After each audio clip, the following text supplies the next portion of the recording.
Hello, ladies and gentlemen, and welcome back to another edition of 13 Cards Subject to Change.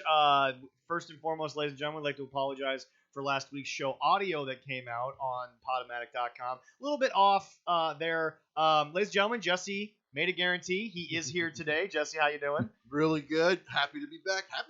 Leroy is also filming for a second straight week. We're not live streaming yet, but we're definitely filming to kind of look at some future ideas Well, there. just get some extra behind-the-scenes stuff on the YouTube note, page though, there. So. Al's episode that we filmed, the audio came out better, so we're going to get that up on our YouTube page as soon as we can there. We'll split it up into two different sections, the section that we did after he left, and then the section with him.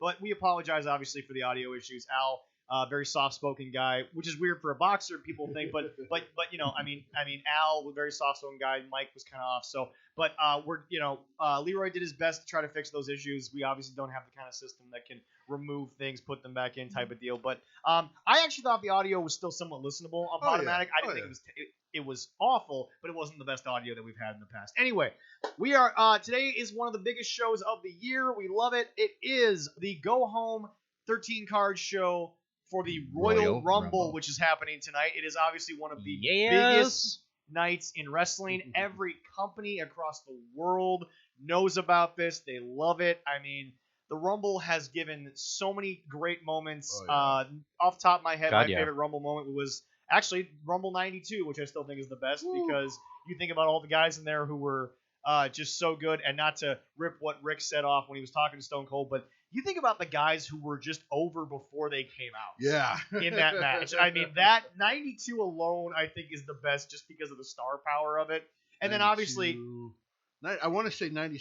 I think 97 was the one that Stone Cold won. Yeah. That one was really good. Yeah. I mean, the way it was booked was really, really great. I remember that one. I also think it was really cool to have Rick come in and just, make Rick who he was, which was meant to be a champion. Leroy, one of your favorite moments there from past Rumbles that you loved? Oh. You've seen a lot of the Rumbles. I've seen a lot of them. I mean, I'm going nostalgic. I enjoyed the first one with the winner of Hacksaw Jim Duggan winning. I think the first one was so unique because nobody had seen it before. There had been battle royals, there had been over the top things, but it's funny to me because they have over the top battle royals every other week on certain shows, but the Rumble always feels different. It feels special. The Rumble always feels like that's a night. Yeah. But yeah, so we'll get to that stuff a little bit here. We're starting things out here with some big news in the wrestling world. This might be the last pay-per-view we see on the WWE network. It could For those be. of you that don't know, WWE, it's been reported, has sold the rights to the entire WWE network library to the Peacock streaming network. Reportedly, it's $1 billion over 5 years. So just a quick note, that equates to more money per year than AEW is getting for their 4 years of television. Anyway, just to throw that little nugget in there. Yeah. But anyway, so well, this year alone, WWE is now slated just making off of the TV deals. I believe it's $655 million, which would put them at the highest they've ever made without having a live audience. Well, there. you know what? It's interesting. Before we even really get into the Peacock deal, that's an interesting point because I've seen a lot of people react to those numbers. So, I mean, Jesse, we all know Vince never really wanted a wrestling company. He wanted an entertainment company. But my question to you is this not maybe better for the sport? Because if you think about it, everything evolves, everything changes. This proves that wrestling isn't gonna go away. It might not be the way we want it, but I think it proves that it's as profitable now as it's ever been. Yeah, no, I actually when I saw the deal, I thought overall it's funny because the first company I thought of was actually New Japan, and I know that sounds crazy. No, yeah. But for those who don't know, New Japan has been trying to get back on kind of a mostly mean, USA Network, kind of like cable television. Yeah, they have some deals in place with the Dallas Mavericks owners TV network. Yeah. But they're trying to kind of get into a wider audience. Does this hurt them, you think, that WWE's No, taking Peacock away? I actually think this helps because, now if they come to the negotiating table like, hey, listen, we get about, I believe the number is like 300,000 U.S. viewers on our streaming.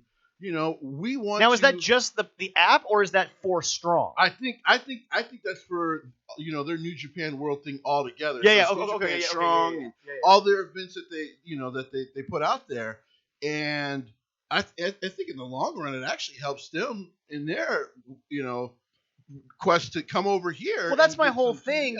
Is that when you get a company like NBC, I believe it's NBC. NBC Universal. Yeah. When you get NBC behind you, okay, we're not going to speculate on NBC possibly purchasing the company. We're not going to do that. I don't think that's I don't think that's in the works. No. But what it is to me is we saw the pandemic possibly kill the sport that we love because it took away the live aspect of it. But the thing about it is that the legendary former owner of the Dallas Cowboys, I can't remember his name off the top of my head, I apologize, but it was before Jerry. He always said football would someday become a sport played in a bubble made for TV and there'd be no live fans. Yeah. Now, I don't think that's ever going to happen for football, but I think that what we've seen in 2020 was wrestling found a way to survive. Yeah.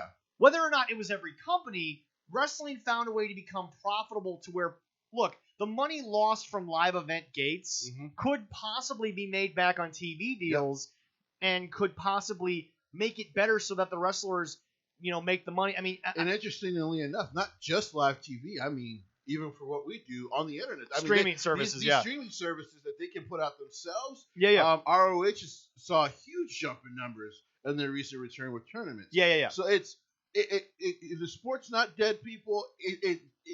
We're gonna have to watch it a different way during these current times. But we can still see it. I also think, and Leroy, you and I have talked about this. You are one of the few people I've met from the territory days of watching where you haven't hated where it's gone. It's not what you remember, but you at least acknowledge that the sport had to evolve. The sport had to change. Oh, everything does. I mean, they had to adapt to what was going on, and they've done a good job, and they've slowly brought stuff back. And now, as I said, they're saying fans during WrestleMania, a couple months away. Which boom. I think, which by the way, not to knock AEW, but to sort of kind of criticize them.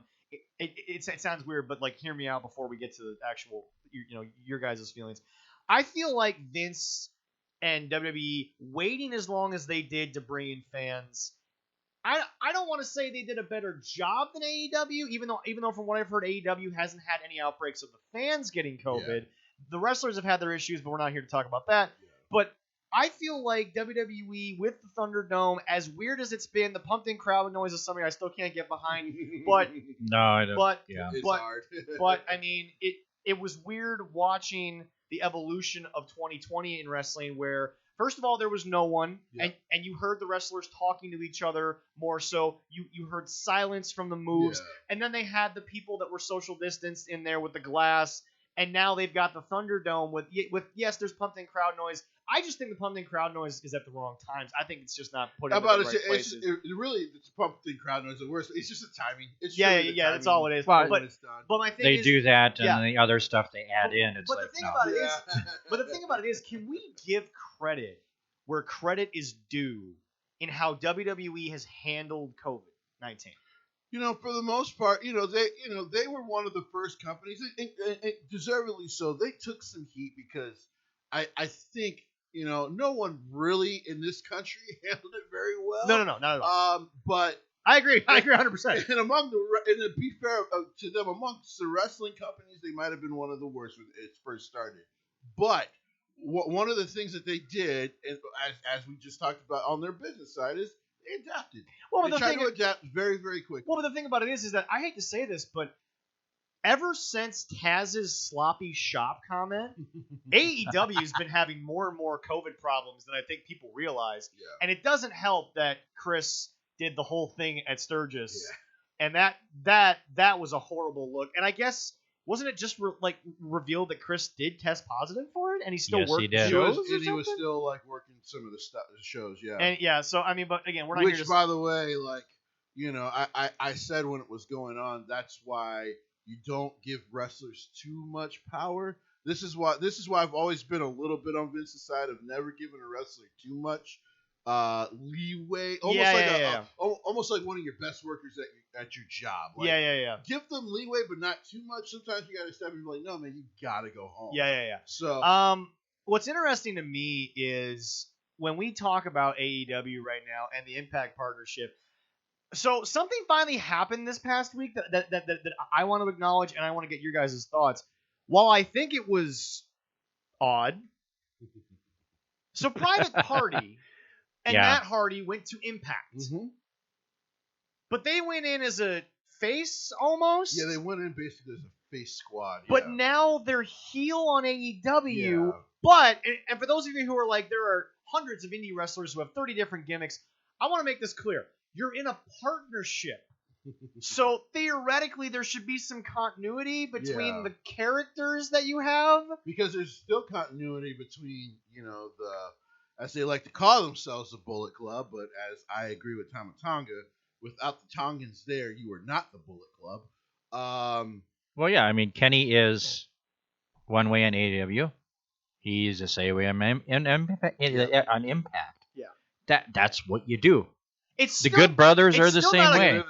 Neither version is a good version of Kenny. Well, yeah, I'm not saying that, but hey. But the thing about the Good Brothers is that they're the same because I don't think they've ever been different. That's true. They're just themselves. Yeah, that's true. Yeah. And then also we talked about that horribly booked main event in which they took over for the Bucks, but then they teamed with the Bucks this past week. They were supposed to be friends with the Bucks this past week. Well, they weren't really friends. I mean, there was a lot of in that match, but yeah. But anyway, so okay. First and foremost, while we talk about the Spot Monkey Wrestling this past week, I do want to point out there's going to be some good on this show that we're going to talk about, and we're going to be very complimentary of the good. But what we still need to talk about the very, very bad that happened on this show. Do we really need to talk about it? Yes, we do. All right. Number one, Jay, your boy Chucky T continues to just be made a fool. Like I said, Miro's already dead. By the way, Miro's a dead character. But here's the deal. Chuck had some clout with this audience. I know. And now he's a butler. I know. Who made Orange Cassidy cry apparently, and Orange Cassidy walked away. I just defend the booking of your boy Chucky T. I cannot. To be honest, I can't defend. Now, the only person who probably deserves to be in the storyline is Kip Sabian because he's not really a main event player. I'm sorry, Kip. As good of a wrestler as you are. His personality rubs me the wrong way. It hasn't mattered. Even when I've seen. Is there anybody more annoying? No, seriously. We've talked about the Bucks. We've talked about Dino Douche. Yeah. We've talked about all these guys. Is there? Dino Douche. That's a new yes. Is there anyone more annoying because he's just nothing? Wait, are you than talking Kip about, Sabian? Before we go to Kip Sabian, are you talking about Luchasaurus? Yes. Yes. The internet now knows him as Dino Douche. Yes, Zach has got pet names for his favorite AEW wrestlers. That was Cornette, first of all. Oh, he did that? Oh, I didn't know. But Dino Douche makes sense. Anyway. But no, seriously, is there anyone more insufferable than Kip Sabian? No. Solely based on the fact that I don't give a rat's hairy ass about Kip Sabian. No, and that, by the way, that goes a long way from you saying that because I know you can't stand the bad boy, Joey Janela. Well, but at least I've looked at Joey and I've been able to say that Joey is insufferable as a human being. As a performer, there is a difference. Yeah, as a performer, he's actually been what I wanted him to be at times. I was about to say he at doesn't times even get booked that much anymore. No. But the thing is that Kip Sabian is the most booked guy in wrestling, and oddly enough, the most little used person in wrestling.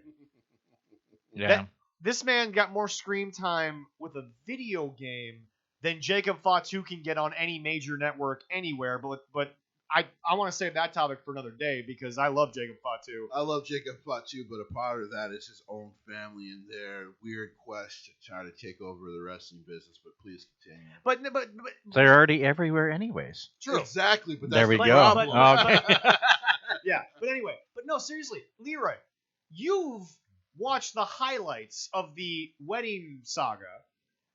Kip Sabian. You mean the super lowlights? Thank you. That's about right. Yeah. That makes more sense. But like Leroy, Kip Sabian is, and I hate to say it, the groom is not the most important part of the wedding. So technically, if I think wedding, I think Penelope Ford. If I think Kip, I think Miro, because Miro's had more screen time. I'm now thinking Chucky T more than I'm thinking Kip. Is this not the most insufferably booked thing in wrestling? And Raw has been atrocious the last couple of weeks. Oh, yeah, it's not even close. And I did love that Miro put out saying, if he does not win the AEW Championship, he's going to retire. Well, but here's... Retire! I know. Did I say that? Yes. We'll get to that. We'll get to that. Oh, God, yeah. No, hold on a sec. We'll get to that in the section with Ryback a little later. To throw a little teaser out there. But no, seriously. First of all, ups to Priscilla Kelly for getting out of this shit show and getting to WWE, where I think she'll at least be taken seriously as a female competitor. By the way, she's already been taken more seriously as a female competitor. Thank you. Yeah. Which is weird that WWE would take the tampon girl versus anyone else on that roster, but it goes to show you not being on AEW women's television might be better for you getting signed somewhere else. You know why they took the tampon girl? She's more absorbent. There you go. I had to. I know I don't have the drum set right now. Oh my god. Anyway, no, I just want to point something out. Please go ahead. To go into the stupid story, because a lot of the we have a date for the wedding, by the way. We have a date for the wedding.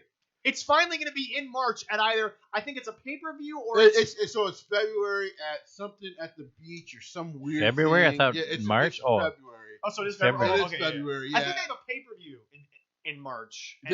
So they moved. I want to say Revolution. They moved it to March. Got it. Okay. Yeah. Yeah, they did do that. Yeah.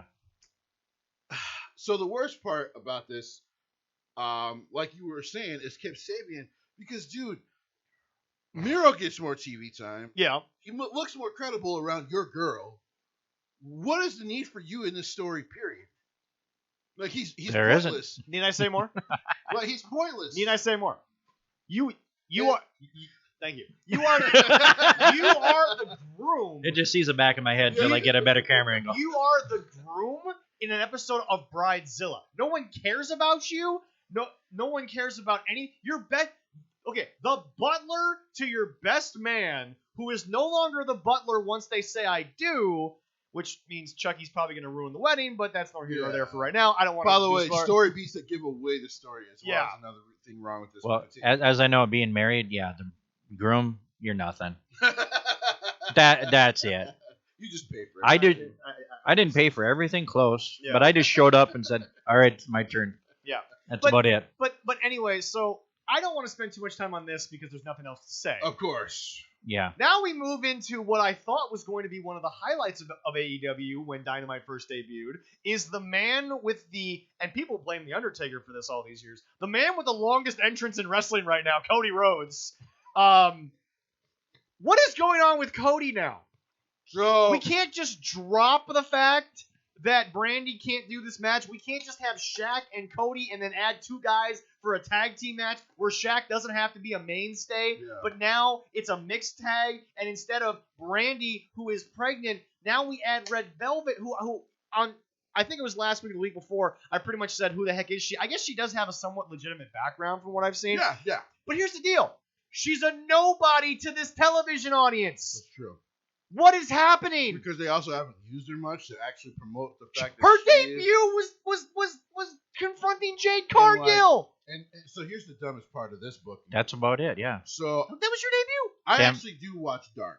Okay. And like I said, amazingly enough. You mentioned that though. Yeah. That on Dark she's been a little bit featured. Yeah. But your Dynamite debut, because okay. And by the way, the numbers on Dark, I mean, they're growing, but they're only at, 40,000 maybe? So let's just... Okay, so let's do the math here. An average of 750 to 800,000 watch Dynamite. Take out 40,000. Folks, there's still 750,000 people who don't know about Dark, so they don't know her, and her debut is confronting Jade Cargill in the back, which made no sense, because, again, it was another segment where you have Cody, and Cody doesn't even get a word out edgewise before Jade crashes the waiting room party. And by the way, was it the waiting room? He lets. Okay, yeah. Yes. He lets I don't know why people are so. I've never, and I don't want to hate on Jade. as a person or anything, but her character is so obnoxious to me that I just don't give a damn. Because but it's so obnoxious. It's been but here's the deal. She wasn't even in this segment, but I'm sitting here saying Brian Last and I should get together and watch it because I would have wanted her because it would have made this somewhat watchable just to be terrible. Because again, and by the way, the girl can barely cut a promo. I don't understand. So people are telling me that she's actually a really good wrestler. I've never seen her, but what I can tell you right now is... She's been to 3 wrestling schools. She's been to 3 wrestling schools. All I know is featuring her right now as one of the main promos in between Cody and Shaq is ridiculous. Because the girl can't cut a promo. Well, but the only reason why she's where she is because they're on TNT. Shaq's on TNT. Shaq speaks very highly of her. But again, so apparently it's Shaq. I believe someone also said Booker T. So actually, there's some prominent black wrestlers behind her as well, which is fine. Good. This is fine. Which is fine. But she has been an absolute terrible individual on camera from the moment that Shrek segment happened. Like the best part of her, like originally walking out and like, but she Cody. She didn't even come from the entrance ramp. She came from below the stage. I know. It was even worse. It's like the best part of that was literally the fact it was Brandy's promo at the end. Where like Brandy snapped, and I'm like, okay, well, this is the best part of this. But then Brandy's gone. Because why not? Okay. I hate to say this because actually Leroy and I talked about this a while back. And actually, you might have been with us. Keeping people off of TV versus just having them do nothing. It's the best thing you can do. Sometimes. Yeah, exactly. Yes. Folks, why not just table this? Because first of all, your audience doesn't give a shit because they're going to watch every week no matter what. Mm-hmm. I'm sorry, Jesse. We've proven that. Yeah. Number 2, you are so schizophrenic booking, you could have, tabled it for 6 months until the kid's born, and then no one would have cared. Because nobody cared here. Yeah. Shaq did a great job with WWE for one reason and one reason only. He was booked as a big man with Big Show. Yeah. This is Cody. Cody's job is to put on classics with nobodies. But Shaq's not even a nobody in this business. No. He's going to stand and look, how you doing there, little man? That's about it. So, Cody, I accept your challenge. And, listen, and I don't want to hate on Shaq. Because I like that Shaq. Was the most phony thing I've seen on Spot Monkey. And that's saying something. And then Red Velvet, we're going to have cake. I mean, if Cody brings up Red Velvet and some cake, that's Red Velvet, I might watch that. The executive vice presidents, and I'm including Jericho because Tony Khan's already admitted Jericho's involved with creative. Well, that's a shit decision. I'm sorry, continue. Anyway. Sorry, I didn't mean to blurt that out. Are we talking about the way he looks or just his attitude? In general. It's incredible how AEW has soured me so much on Chris Jericho. Here's the deal. You got Jericho, you got Cody, you got the Bucks, you got Kenny. You got 5 people, and I think QT might have something to do with it. Probably. Only because even though on camera QT is more with Cody, QT and the Bucks have ran for years out of that California area. But here's the deal. Does nobody talk? Does nobody discuss? Cody is doing something that is supposed to be the crossover, big cross-branding the NBA audience is getting us, but then Jericho gets made fun of by the NBA Twitter, but then the Bucks have their thing. And here's the deal. I actually saw some right before I came on the show. It was actually from Airwolf who posted. Oh, yeah. AEW 100% hands down, in my opinion, has the best tag team division in wrestling. Yes, it does. I can't even disagree. It's just booked like a dumpster fire. The talent level in the tag team division is the complete opposite of the female division, where there is talent. Yeah. There is, and by the way, Jim, despite having wrestling school critiques, loved Top Flight in that 6-man tag team match. Yeah. He loved them outside of the wrestling school stuff. I mean, he actually thinks that Top Flight can actually throw a punch where he doesn't think Kenny can, but that's nor here nor there. But no, here's the thing. I don't understand why Cody is not a bigger part of the main event scene, which, by the way, goes back to proving Tony Khan is being taken for a ride because these guys are finally getting paid money they never thought they would get paid to do the same bullshit they were doing. Kenny wasn't taken care of this nicely in New Japan. Sorry, so that's true. Young Bucks out of that conversation because I know. To be fair to them, they've done well for themselves the last 12 years. I have paid my money to the Bucks. Yeah, I know. I stood in line. You got pictures with them. Yes, I stood in line for 30 minutes. I paid they were okay. Here's the deal.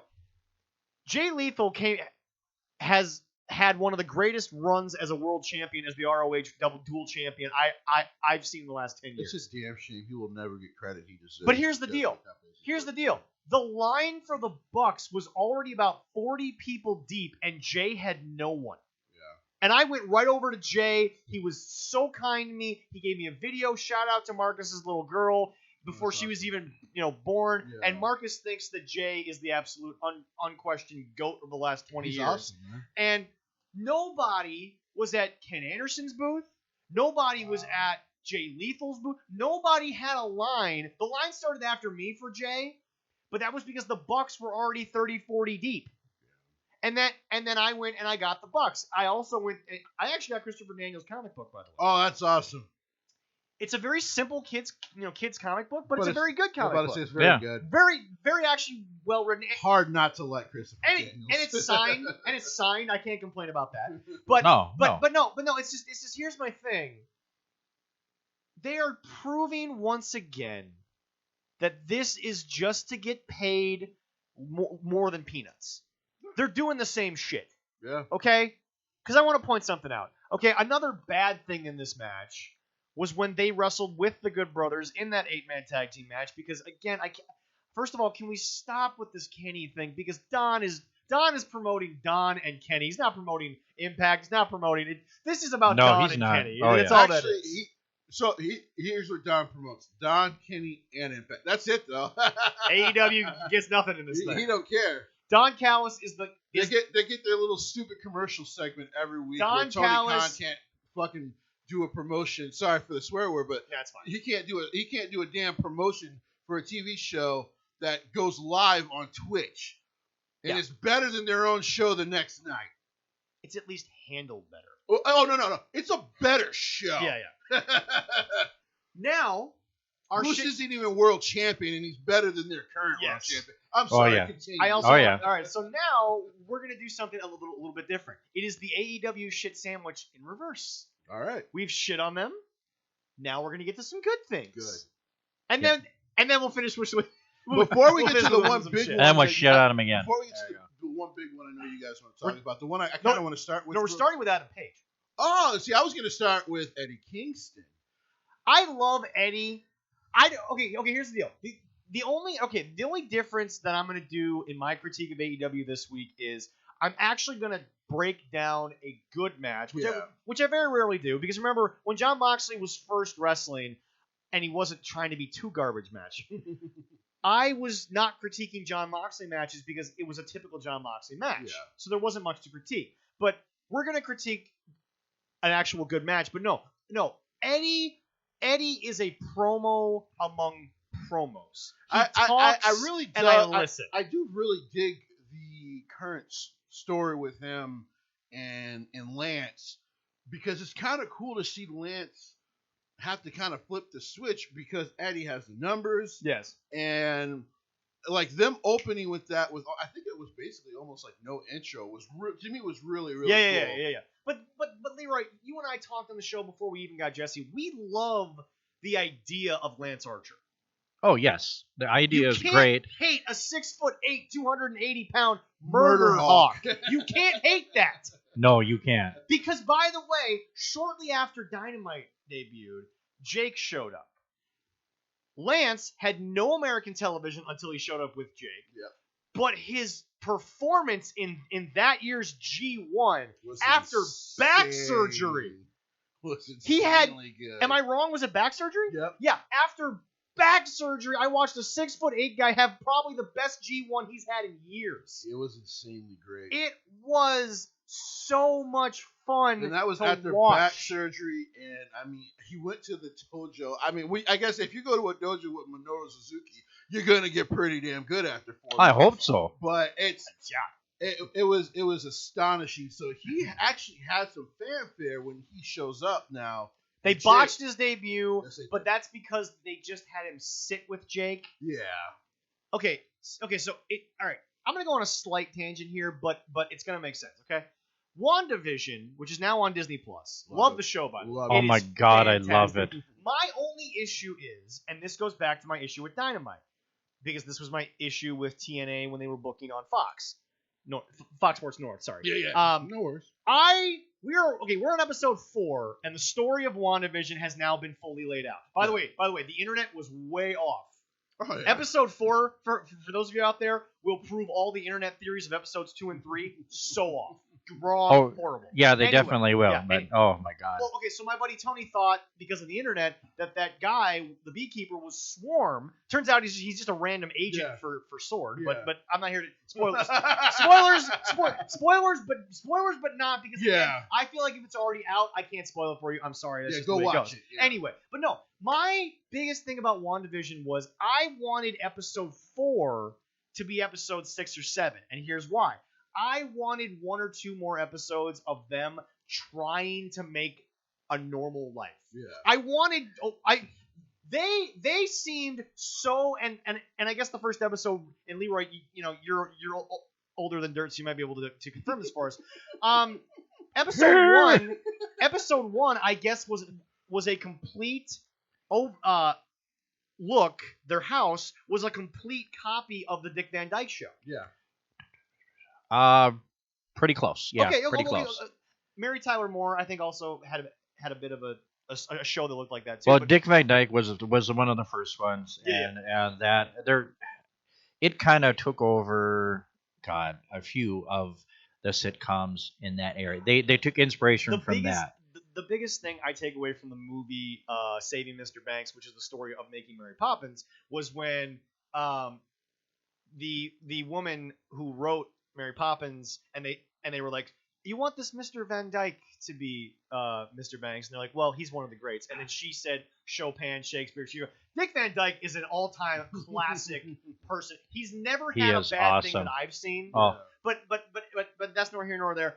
But I wanted WandaVision to have 1 or 2 more episodes because I thought that Wanda and Vision seemed so natural as a couple who just didn't get it yet. Yeah. A new like I thought you could have almost taken them and redone an old 50s sitcom. Yeah. In my personal opinion, because they were so good together that I wanted longer storytelling of just nothing. Yeah. This is the problem with AEW is going back to what we were saying was I wanted Jake and Cody to have stare downs for maybe a month before Archer showed up. If anything, put Archer on Dark. Yeah. For those 4 weeks. Yeah. Have no sense of Jake. Have no idea. Just have Archer destroy the nobodies on Dark. And I think you could have had a wonderful debut of Archer and Jake together, but not just sitting down 2 weeks later. Yeah. I mean, was it 2 weeks or a week later that Jake just sat down? I think it was like a week or 2 after that. Okay, but and we'll talk about this with the Adam Page thing here in a second. But no, Eddie and Archer, if you just leave them alone and you just let Jake be Jake, I think you're gonna have a very good. I'd say they're more of an undercard story, not even a mid card. Yeah. Oh no. It's definitely an undercard story. I think so, something like that. Yeah. It's perfect for that story. But then again, Enzo and Cass proved how great you can make yourselves look opening the show. Yeah. Because remember, Enzo talked a lot about on the ride along episode about who was opening the NXT live schedule because Enzo and Cass opened every night. Yeah. They were the opening segment of NXT, and they were obviously one of the most popular NXT acts that have ever come out. But my biggest thing is this: there's value in being the opening act. I think people need to realize when you set the tone for a show, there's a lot of value in that. Oh yeah. The worst value right now is being the middle of hour 3 of Raw. That is the worst value in all of sports right now. But you mean Raw Underground? Definitely. I'm just anyway, we don't do that anymore. It still calls the 3rd hour Raw. No, they do Underground. Yeah, they don't do Underground. Anyway, here's the deal. Joke over everybody. I got it, but I'm so over the Raw Underground idea. But anyway, no, this is my point. Is just look. Why is everything booked in instant satisfaction when you have a platform where you don't have to do that? Yeah. That's the biggest problem. Yeah. My only problem is Eddie and Lance. This is my literal hope that Kenny gets so caught up in being the collector, and the Bucks get so caught up in that, and Jericho gets so caught up in whatever bullshit he's doing that everyone just forgets about these two. No, seriously, if you ignore these two but say, hey, you're opening the show for the next month, I think it'll be pure gold. Yeah. Because Archer can carry the match. Yes, he can. And Eddie can carry the promos with Jake. You know what we do with Jericho? Give him a little more of the bubbly, and we'll be all right. He needs to just go back on tour. That's why. Yeah, that's no. A Fozzy tour can't save the booking any faster. Anyway, he needs to go away for a while. So now we're still in the good part of AEW. I won't even refer to them as Spot Monkey right now because they've actually been very good in this segment. Adam Page. Yeah. Fine, and I'll admit I'm quoting Jim Cornette, but this is how I felt the moment I watched it. This was Adam Page's first televised match on Dynamite. Because that's what this should have been. Because, Leroy? Yes. 6 minutes, number 1. 6 minutes? Not bad. I know, yeah. shocking. Number 2, Adam looked great. Yeah. He looked legitimate. It was a match in which I actually thought that Adam got a babyface comeback. It was paced well. I understood what was happening, and yet Adam still looked dominant. Yeah. And then Adam also hit the buckshot lariat 1, 2, 3, and it was done. It was over with. Go home, get out. Yeah. Okay. This is what I wanted Adam Page to be from the get-go, because Adam Page was busy with BJ Seastrom. I think that's his name. Yeah, something like that. Something like that. Yeah. He was busy with BJ down in ROH for a while, and so Adam was not Bullet Club in Japan. No. He was kind of one of those guys that was like the Bucks, but as in New Japan, Gato, they were like, okay, you're part of Kenny, so we'll give you something, but you're not really the guy. Yeah. You fill a roster spot. Basically. So to their fans, a la the Elite fans, he didn't need to be in the Elite when Dynamite started. No. He should have been off doing his own thing because the fans of Dynamite would have gotten to know Adam Page and not Adam Page, the drunk of the Elite. Which I know Leroy was very, very uncomplimentary. You haven't said much on the show, but you've said a lot off the show about how you just hated the fact that Page, who looks like he can actually wrestle, was just a blithering drunk this entire time. Well, it is. It reminds me of the old Scott Hall when he was a drunk during WCW. And that was a waste. Yeah. But he was actually drunk too. But well, unfortunately, Scott had real life issues. Yeah. The problem is that, to your point, they created the same effect to the audience that WCW created. And Jesse, you've been the most critical person of that time of WCW booking, so you know how bad this looks for Adam Page. You know the detriment that this can do. But this made him look legitimate. This is what I wanted from Adam Page from the first night of Dynamite. Yeah. We're only a year and a half in, so I guess I'm getting what I'm getting now. but it was only 6 minutes. It was a classic squash, but it also made Adam look sympathetic while at the same time making him look good. Yeah. I got to see Adam Page be Adam Page, not be Hangman drunk at the bar Adam Page. Yeah. Which is sad because you've already kind of ruined his first title in there because he became the backup to Kenny's weird solo tour. He was a backup singer. Well, when they were tag team champions, the longest reigning AEW Tag Team Champions, which again held. Again, I refuse to even consider them part of that division. They were the champs, but they were like Michaels and Cena. You're not part of the tag team division. You're just too great. Okay, Allison. It's true though. Allison is watching the Dusty Classic with me, and she was talking about, and we'll get to that in a little bit. But she was talking about the fact that every single Dusty Classic seems to have a tag team that is two great singles guys just smashed together for the classic. Yeah. This year, it's Ciampa and Thatcher. And Thatcher. But remember, Finn and Samoa Joe won the Dusty Classic. But this is a situation where two great wrestlers can come together and just be better than the tag teams. Yeah. Obviously. Well, yeah. Especially in this case. Riddle did it. Was it last year or the year before? Was that last year that they? So that's another two that were singles guys. They smashed together. That they outdid the tag team division. Yep. Although I think the tag team division in NXT has come a long way since then. They definitely rebuilt it because for a minute it was lacking because they, when they released all that talent, they released a lot of their good young talent. You had a lot, and this is nothing against them because they are growing on me, but you had a room full of Ever Rises and not a room full of Undisputed Eras. True. And that's nothing against Ever Rise because I think they're coming up, but you had a room. Kevin Owens was actually wearing their merchandise on SmackDown this week. That was pretty. Kevin Owens. Oh, as soon as I saw the shirt, I was like, yes. I'm like, Kevin. Awesome. This is why I love Kevin. That is awesome. I went off there. Yeah, no, it's fine. So anyway, and that's why Roman wants to ban NXT merchandise. Okay. Yeah. All right, exactly. all right. I didn't connect the two together. Thank you for doing that. If you haven't seen the show, sure. Yeah. But anyway, so now we move to the best segment that has ever happened on AEW. By the way, Leroy, I'm going to open with this. And by the way, there's no script. I have nothing written. But I turned on Spot Monkey Wrestling. I turned on Spot Monkey, and All Elite Wrestling broke out. A wrestling match broke out. It's a miracle. This was so good. It was one of the best things I've seen, and I'll say it because that's how bad the bar is. It was the best thing, Leroy, and I'm not kidding, I've seen since Ilya versus Walter.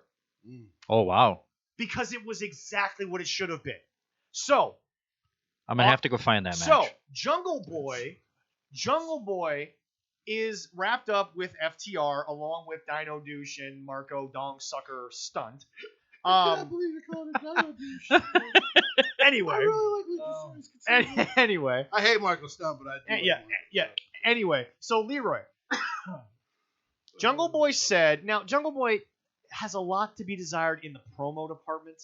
Yeah. But Jungle Boy looks good. He looks like a star. He believes he does, yeah. He believes in the gimmick. And I think he's someone that if he gets into an adult body will look like a professional wrestler because he already looks like John Silver, just not as jacked. Yeah. Well, and he has a wonderful entrance music, because it was bought for him. From the 1960s. Oh, that song is so damn cool, though. Yeah, it's old school. I don't like the reason he bought it, but I'm not saying it doesn't fit Jungle Boy. You know what? Totally it's the works. First time where I'm like, Tony, this is how you use your daddy's money. Get music that fits the wrestler. Holy shit. Wow. I want to point something out. Now, Jim Cornette has talked a lot about how nowadays so many people have a lot of death metal tracks be their entrance, and it's just too heavy, it's too fast. When Top Flight debuted with the song they had, I was just like, it's slow, it's methodical, it's not them, but it was great because it was a different entrance. Yeah. Scene. I love death metal, but you need a wrestler that fits it. Rhea Ripley is death metal personified. Oh, yeah. That's why it works for Rhea. But Rhea comes out and looks like a star, and is she the one in the song, Rhea? I don't think she is. No, she's not. She's not singing this song. It's the same woman that did. It's the same two women that did Ember's original music. Got it. Okay. Yeah. Okay. And the fun part is when that plays and Eben is home. Yeah. He knows exactly who's coming out. Yeah. And he's like, it's Rhea Ripley. Yeah. He loves Rhea Ripley too. But anyway, also this is Lance Archer's music. Yes. That New Japan got for him has always fit very, very well. Also, and this is for the metal listeners out there for our show. It's a good female singer. Yeah. Metal has a very, and this might sound sexist. Death metal especially has a lack of good female singers. It's hard. I don't know if that's sexist or not, but I've always said there's really even in deathcore, there's really no need for the singing parts. No. I mean like actual screamers. Oh yeah, chick screamer, which is kind of the official title. There's just a lack of them in that genre to begin with. Okay, if I'm gonna hear a chick scream, it's gonna be when I'm alone with her. Continue. Fair enough. Anyway, that hasn't happened in a while. I'm sorry. So back to Jungle Boy. So Leroy, let me set the stage. They have made a true one-on-one contest by handcuffing Cash Wheeler and Tully to Luchasaurus. They are handcuffed together. Oh, that's why I saw them kind of standing next to each other. That's why. Okay. Now, Luchasaurus also, because he's a big guy, he has both guys on each arm. Yeah. So he does have the ability to keep them out of the match. Yeah. This match was clearly led by Dax, but it was quick, but I could follow it. Yeah. It was old school. Think Arn Anderson style match. Okay, yeah.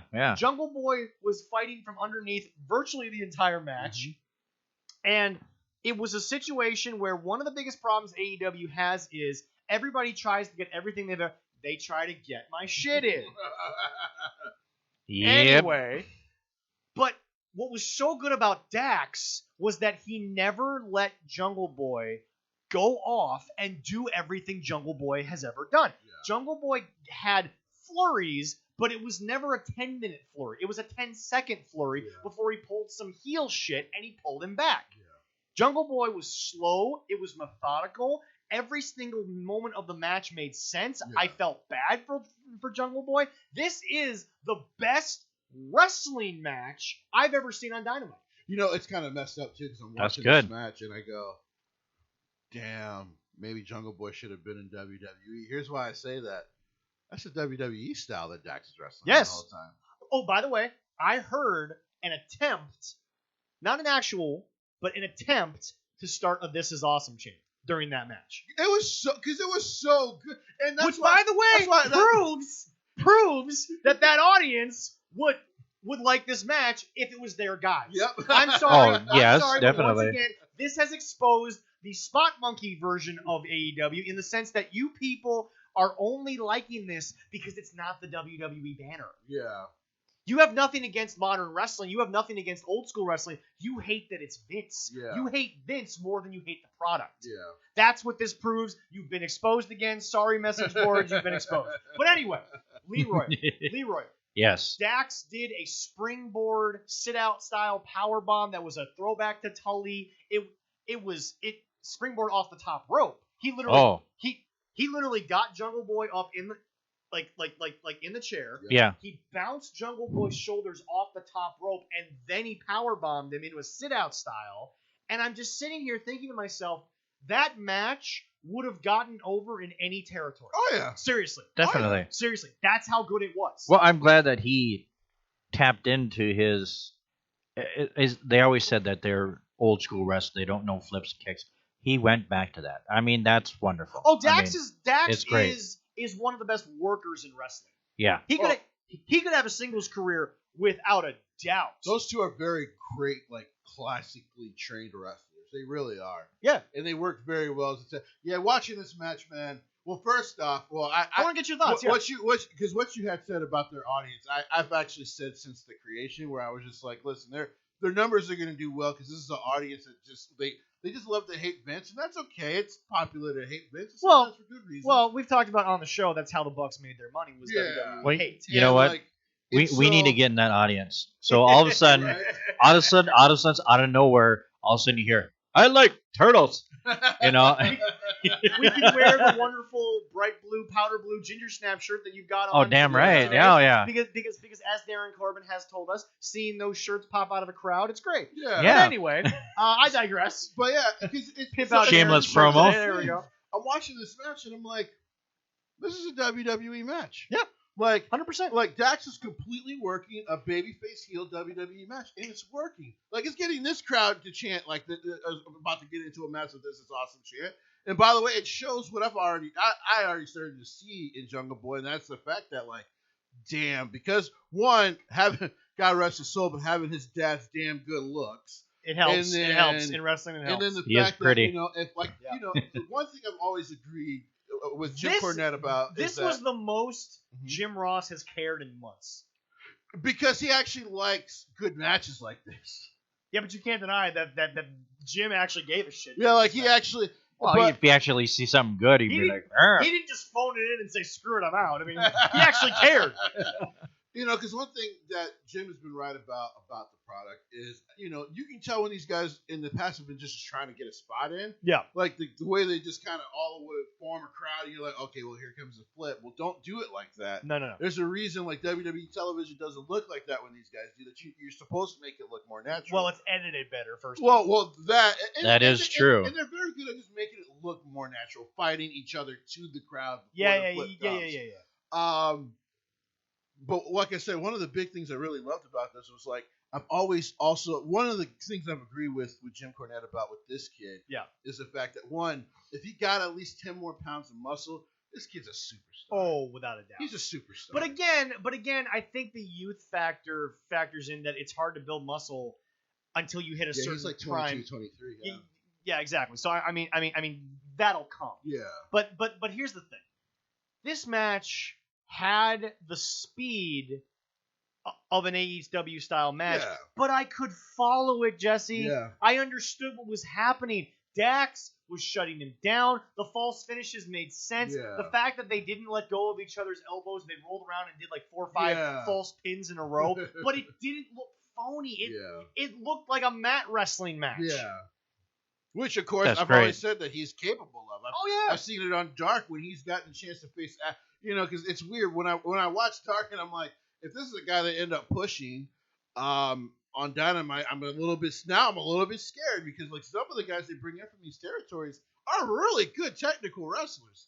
Like these are guys that went and trained in schools with Taz, Ken Anderson, going out to the West Coast and training, or going to Japan and the UK and training. Like some of these guys are mat-based wrestlers and they're damn good at it. And then all of a sudden they're on Dynamite and they're doing flips. I'm like, what the hell are you doing? You are out of your element here. All I can say is this. I hope that Jungle Boy gets away from the Luchasaurus only because I think that he just showed he doesn't need the gimmick of Marco Stunt. He doesn't need the masked wrestler. He can hold his own. The promo's got to come a long way. The acting of his father doesn't seem to be there yet. That's not there yet. I don't know. Hopefully it'll come. Yeah. Hopefully. But just Leroy, this is the first time. Yeah, before you comfortable. ask Leroy, only reason I think it's okay for them to keep those three together right now, just for now. Okay. Even if you push him as a single star, Jungle Boy looks better by comparison. Yes, well, I understand. Well, it's not just that. Yep. I actually do think Luchasaurus is a decent promo, and it does help. Yeah. Because Jungle Boy's his promos are very, very flat. Yes. And that annoying piece of crap Marco Stunt, for me works better in a tag team with Luchasaurus because now it builds Luchasaurus as such a monster in those tag team matches. So keeping them together for now helps. Marco Stunt. Watching him get the continues crap kicked out of him 3 weeks ago was one of the best things.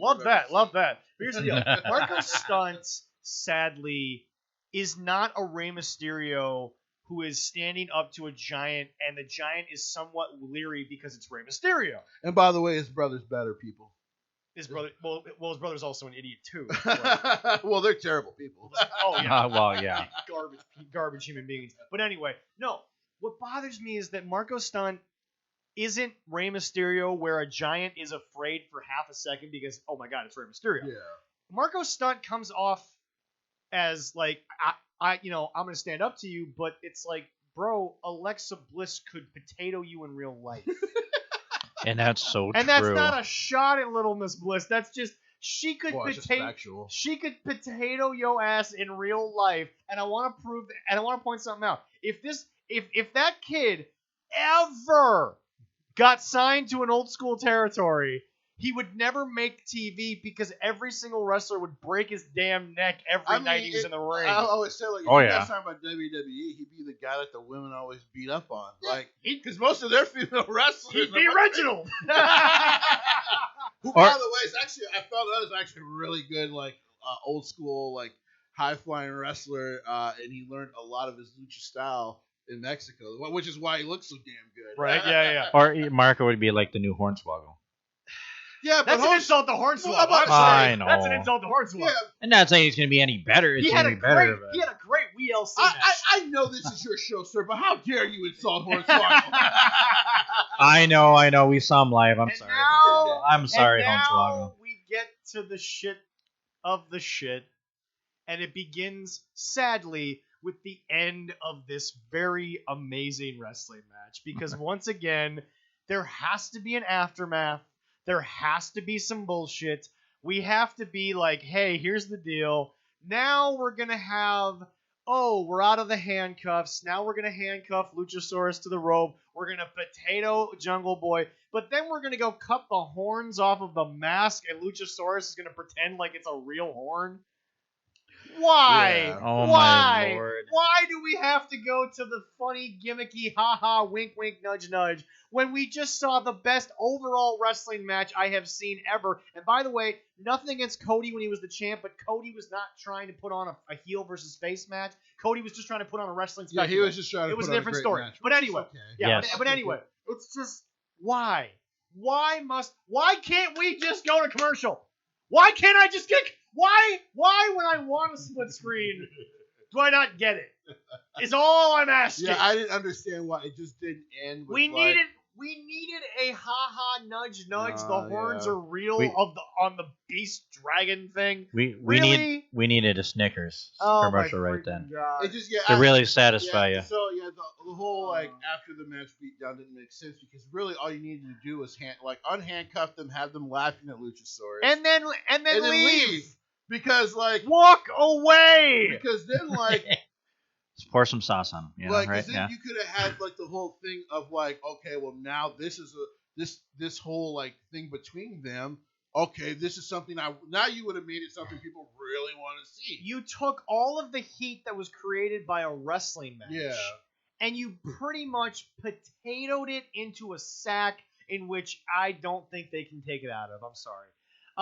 Just a quick note there, folks, and for all the people listening out there, Oh, yeah. while that heat was killed, the Haitian heat from Haitian Heat Hot Sauce will never ever be killed. Some facts here there for you folks.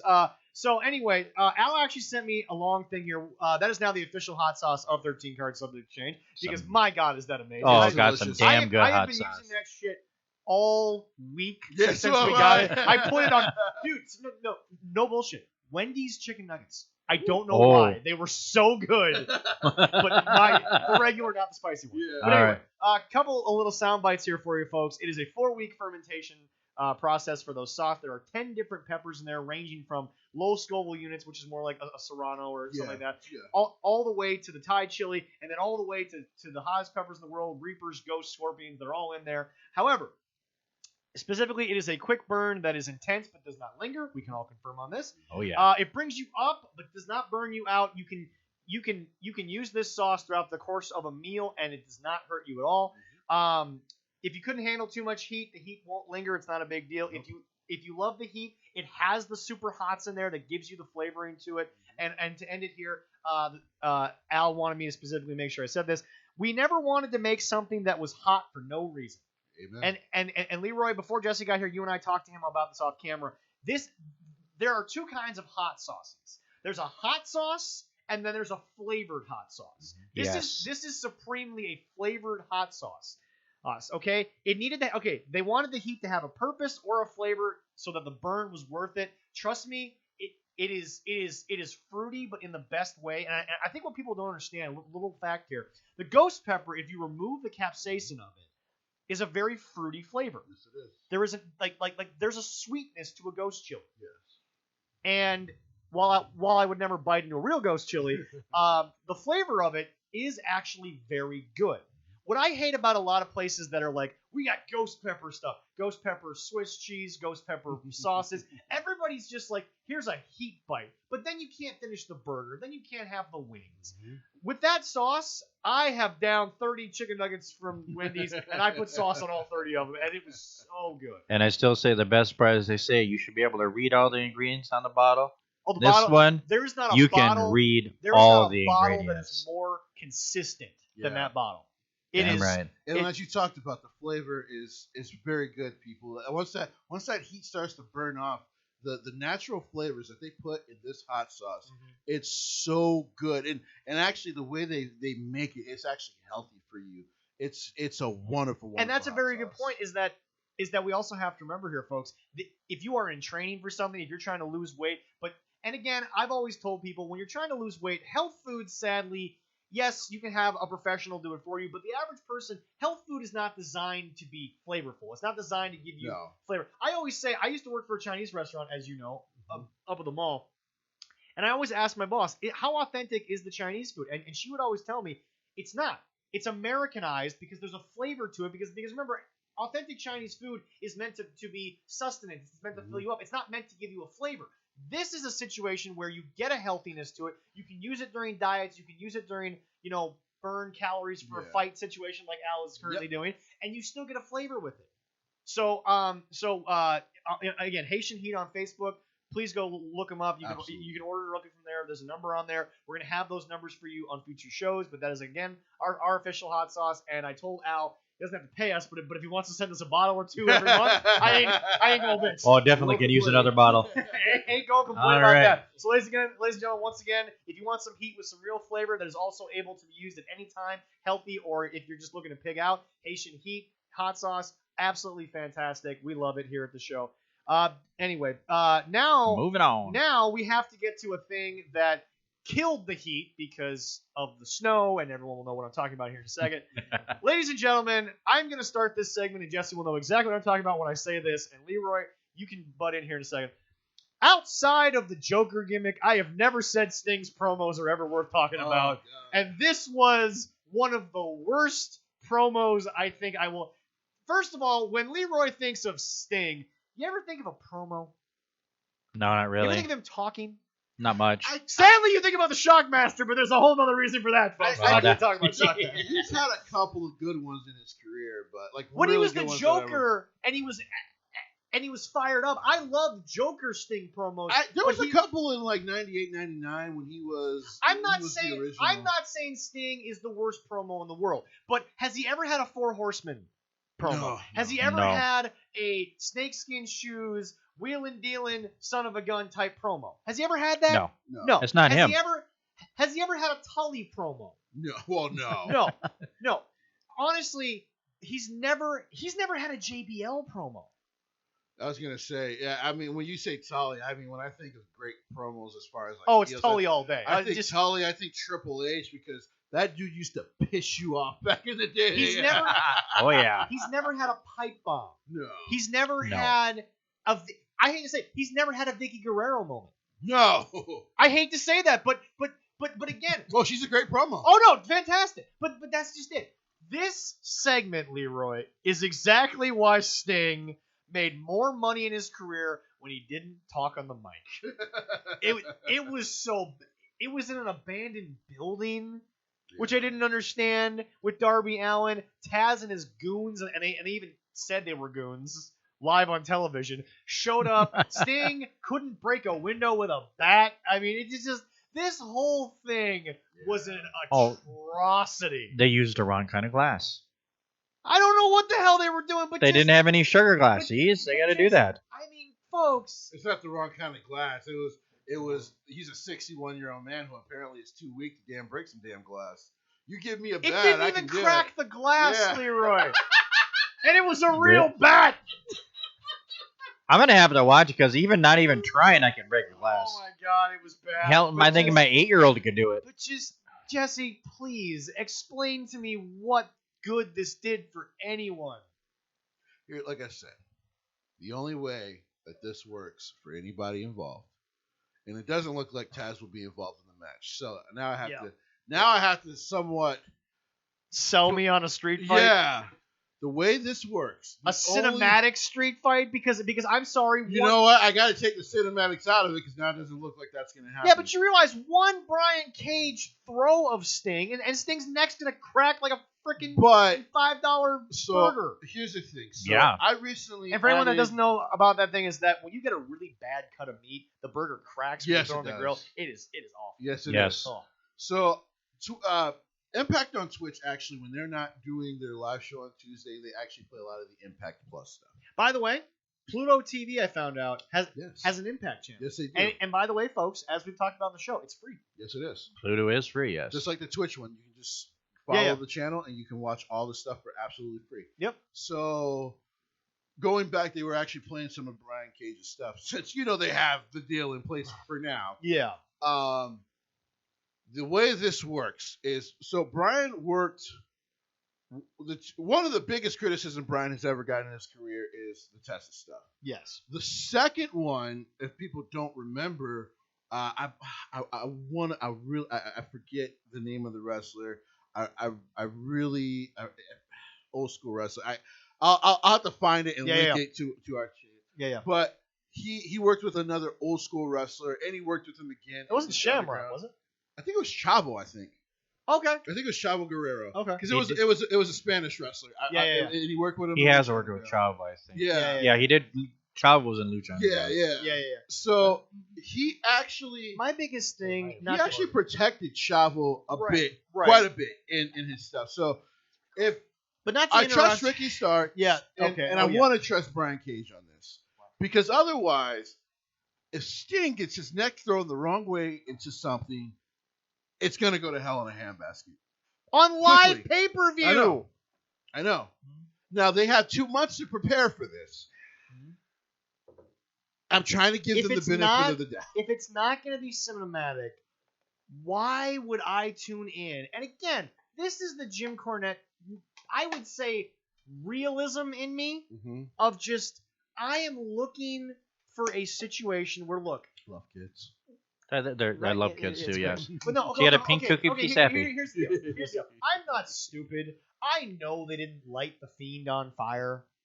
I'm not an idiot. I can separate what is supposed to be a real type of segment versus, a magical type of segment, which is what that was. But folks, this has been presented as a real type of segment. Yeah. I'm supposed to believe that a 61-year-old with a neck that we all know is awful is supposed to scare a guy that looks like Brian Cage. Forget that Brian Cage is greener than goose shit when it comes to in-ring psychology, but just looks like him, and a guy like Ricky Starks, who is a god among men in this company when it comes to just having a total package. Yeah. I'm supposed to believe that they're afraid of a dude with a bat who is 61 with a bad neck, and he's standing next to a guy who soaking wet is maybe 160 The 61-year-old is bigger than the healthy guy in the match. Well, yeah, that's true. No, we're just gonna watch that match to see Sting die. That's it. This is, first and foremost, I'm afraid that it's a street fight. This match scares the hell out of me. Here's the deal: Matt Hardy survives because Matt Hardy is at least in ring shape. Well, yeah. From that fall. Well, yes. Yeah, from that fall, Matt Luckily, Hardy and Sammy Guevara. If they're Sting, they're dead on camera. That is an Owen. First of all, let me point this out. That is our modern day Owen Hart at that Sting, which is why I don't want it to happen. Okay, that would have been a botch that was on somebody, and in that moment, I would have stopped watching Dynamite altogether, because here's the deal. While I still blame the Ropes crew more than I blame Vince for the Owen Hart situation, because that was a professional Hollywood crew. You should have known what that was going to do. Yeah. You should have known that Owen was in trouble. But that's nor here nor there. We're not going to get into that. But if Sting died on camera, falling in a bump that no one should be taking, healthy or otherwise, Matt Hardy isn't paralyzed because Matt Hardy's in shape. Yeah. Sammy Guevara is in shape. He doesn't die. Sting dies with that hit. Yeah. So what am I supposed to get from a 61-year-old with all of that skin? Sting should have been signed for the money that he was, because the shirts alone are going to pay it back. Yes. But he should have never gotten physical. And if he did, it should only be one cinematic match per year. Yeah. Because Surfer Sting made a decent amount of money. Mm-hmm. Crow Sting made the most money because he didn't do anything. He just showed up The most money he ever made was after a year in the rafters. That's not a Jim Cornette quote. That is an undisputed fact you can look up. Yeah. The most money he ever drew on a gate was a year of being in the rafters, doing nothing, and then repelling from them. Yeah. Because of the character intrigue of what the hell is this guy Exactly. gonna do? Yeah. But it's just but okay. Hogan has broken his own, gate numbers 1,000 times. Yeah. Andre broke gate numbers. Stone Cold's broken every gate number you can think of. Rock broke it. Sting never broke his own number. Again, he never reached that level because people saw more of him. Yeah. Crow Sting should have been Sting's exit. In all honesty, look, while I loved Sting in TNA for Joker and stuff like that, he should have never gone to TNA in the sense that the only way you were going to make the most money, and Sting never needed the money, but the way that your legacy was going to be remembered the best was by you taking the Crow gimmick and having that be your exit from the wrestling business. That's the way to do it. Just do, and I get why he didn't go to WWE after the fall of WCW, but I've never faulted him for it. No, but I've always understood why people thought he should have, because we probably should have, especially when Undertaker returned as a dead man in 2009, which he was still healthy enough to do that match. Yeah. You should have done that match, because that match alone would have paid for you the rest of your life. Can I also point something out? People. And this is me actually criticizing Sting for a second. You talk about how you wanted that match. You begged for that match. You tried to get that match. You this, blah, blah, blah.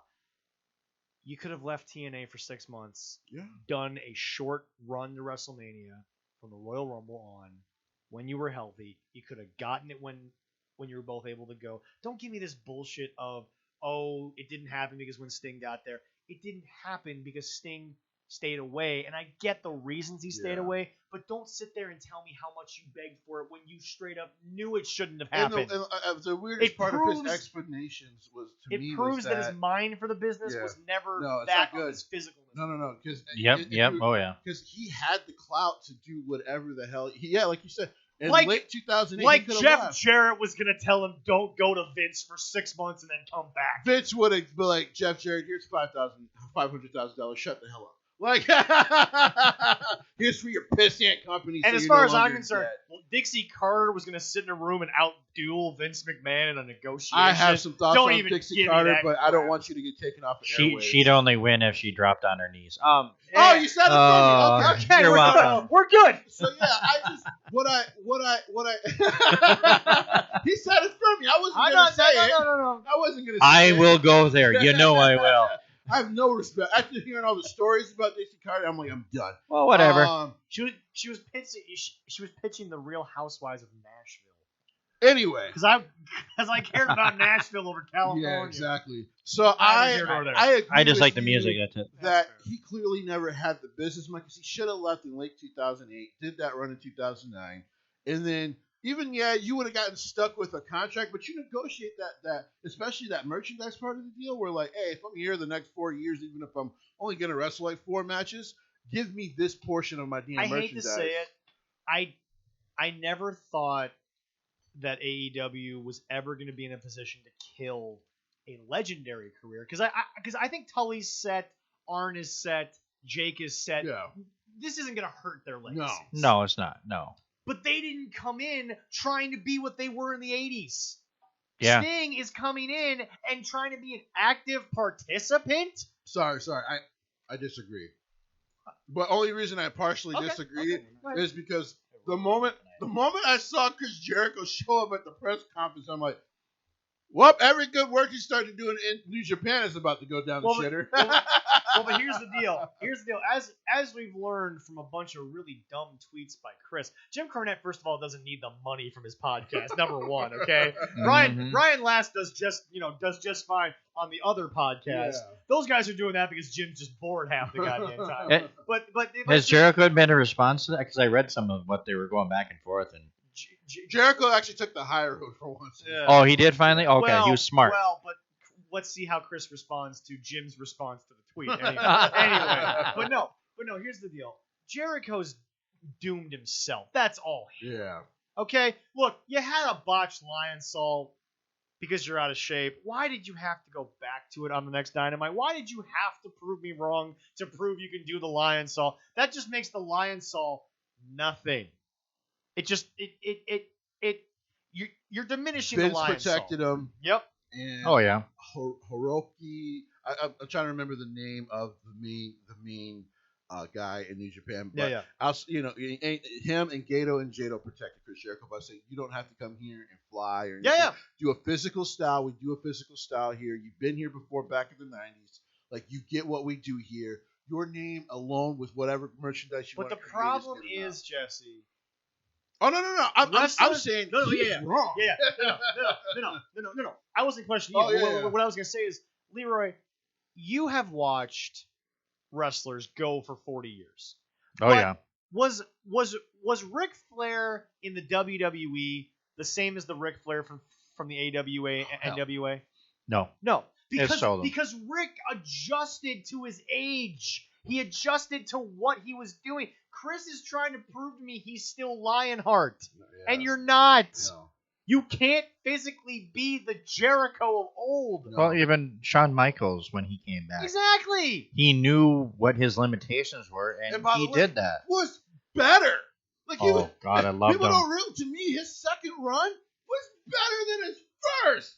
Part of that might have been his attitude, but yeah. True, but just like his and one thing he did better than I see a lot of the legends nowadays do. So for me to I hate to take a shot at the Undertaker. I'm sure we're going to get to those comments later. Yeah. At least he was willing to go. I will work with these young wrestlers. I know I can still put on decent matches. Yeah. Because I know my neck and my back aren't what they were in the early '90s anymore. No. Oh yeah.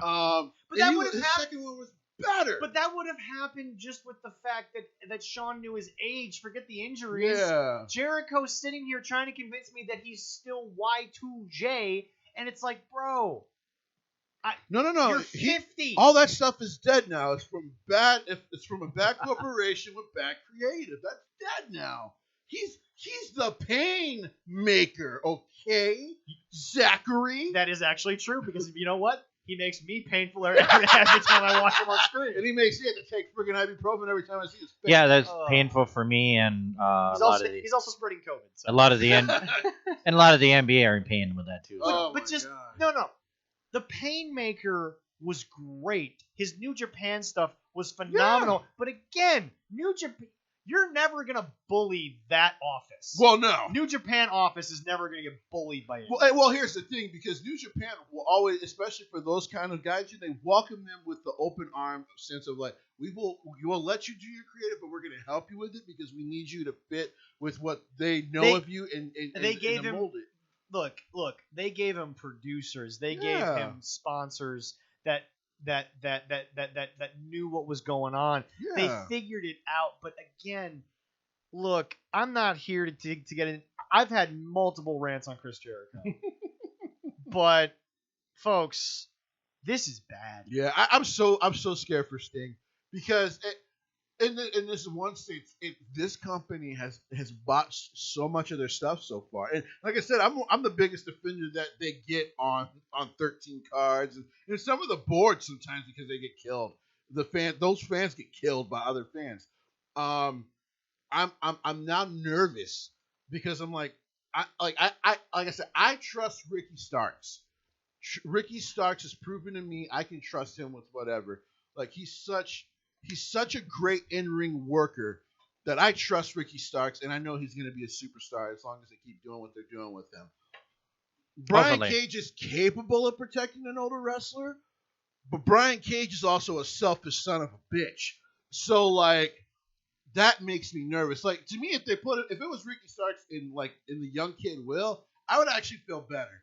Because you could just tell Will would have done great in WWE because he's just a safe worker. He's clearly a safe worker. Yeah. So I'm very, very. They have 2 months. Yep. They need to make sure they get this mapped out right. That segment was god awful. Just because we don't need all Brian. We don't need all Brian Cage's shit. There's not enough hot sauce in that bottle to take that taste out of my mouth. Somebody could take a dump right next to me, and I would be less nervous about getting a disease from it than I am about this match. Oh my lord. But Leroy, Yeah. here's my question to you. You hear all that from two people, one who's on one side of the argument, one who's on the other. How, what does this do to you in the image of the fact you saw Sting from the old days, from the Blade Runner days to now? Is Sting in a category where he's safe from what this will do to his legacy, or is this actually going to be harmful? No, I'm not going to waste my time watching it. I honestly will not watch it because I don't want to see him get hurt. It could potentially happen. I want to remember him how he was. And that's the bad part is I say that right now. I want to put a disclaimer on that, Jesse. This is for you two. I am going to go with what Leroy just said, but I'm going to make it official. I'm not watching the match until it's over. I refuse to watch it live. I will watch that match once I know that he's okay. I will watch it, so I will be the guy who probably watches it here. Okay. But I'm gonna be scared as hell. No. I'll watch it for the review, but I will not watch it live. Even if I turn this pay-per-view on live, which I'm not paying for. Because I agree with you. Like, but when he first signed, I'm like, well, you know what? For the most part, whatever they do with him probably won't be too extreme. His legacy is safe. We all know that what happened in WWE was just it was just horrible shit stuff happens. Oh yeah, shit happens. And because they were clearly going to put the championship on him. Oh yeah. So the story alone that Sting being WWE champion at least once, that sells 40 years. Oh yeah. So when I first heard him, so I'm like, you know what, his legacy's mostly safe. He's probably there. T-shirt. He doesn't need it. But also getting for some of these guys who aren't as talented in the ring, but they're talented mic guy. You can learn a lot about presence from this dude. He's known presence very well for 30, 40 years. Oh yeah. But with the announcement of the street fight, I was like, when Taz was gonna, because I knew they were gonna do a match with Team Taz. They clearly, that was always their first plan. That was always in the books. I thought it was just gonna be like some sort of like either some amalgamation of a cinematic match or just a tag match, because you can protect Sting in a tag match. You know what I mean? Of course. Yeah, you can. Yeah, definitely. He can still pull off the Stinger Splash, the Scorpion Death Drop, Scorpion Death Lock. He can pull off the moves on a limited basis. And you got Darby Allin who can sit there and go most of that match and take that heat. But take the bumps. Okay. What's sad is the match that we're describing, which is not the match that's happening. This is what the Shaq Cody thing should have been. Yeah. Shaq being Sting, Darby being whoever the hell they put with Shaq. Yeah. But that's my point. Is just I don't know if this is ever going to be something that Sting will ever live down, unless it somehow comes out to be, like you've said, Darby takes most of the crap. But if it's a street fight, people out there are like, oh, the Matt Hardy thing was obviously a black stain, but they're not going to do too much for much pain. Like, guys, I don't trust this company after that Matt Hardy situation. I don't know how you can. That should have been called. I would trust this in the hands of Vince to maybe cause a riot that would stop the match. Something. I would trust Vince because Vince is the only person who would be sitting over there not thinking about wrestling for 5 seconds and then thinking about the money. Here's why I would trust Vince more. He also wouldn't put him in the damn street fight where anything terrible could happen to him. Like Oldberg, who we will get to. He's clearly only, this match with him and Drew is clearly only going to be like 3 minutes tonight. But God, I hope so. But because Vince understands this man can't go for even 5 minutes anymore. That's but why if we do this quick, this is why Vince didn't give him Mark. Yeah. Because again, if this is, because here's the deal. If there's one thing you can never accuse Mark Calloway of ever trying to do, he never tried to keep up with the young guys.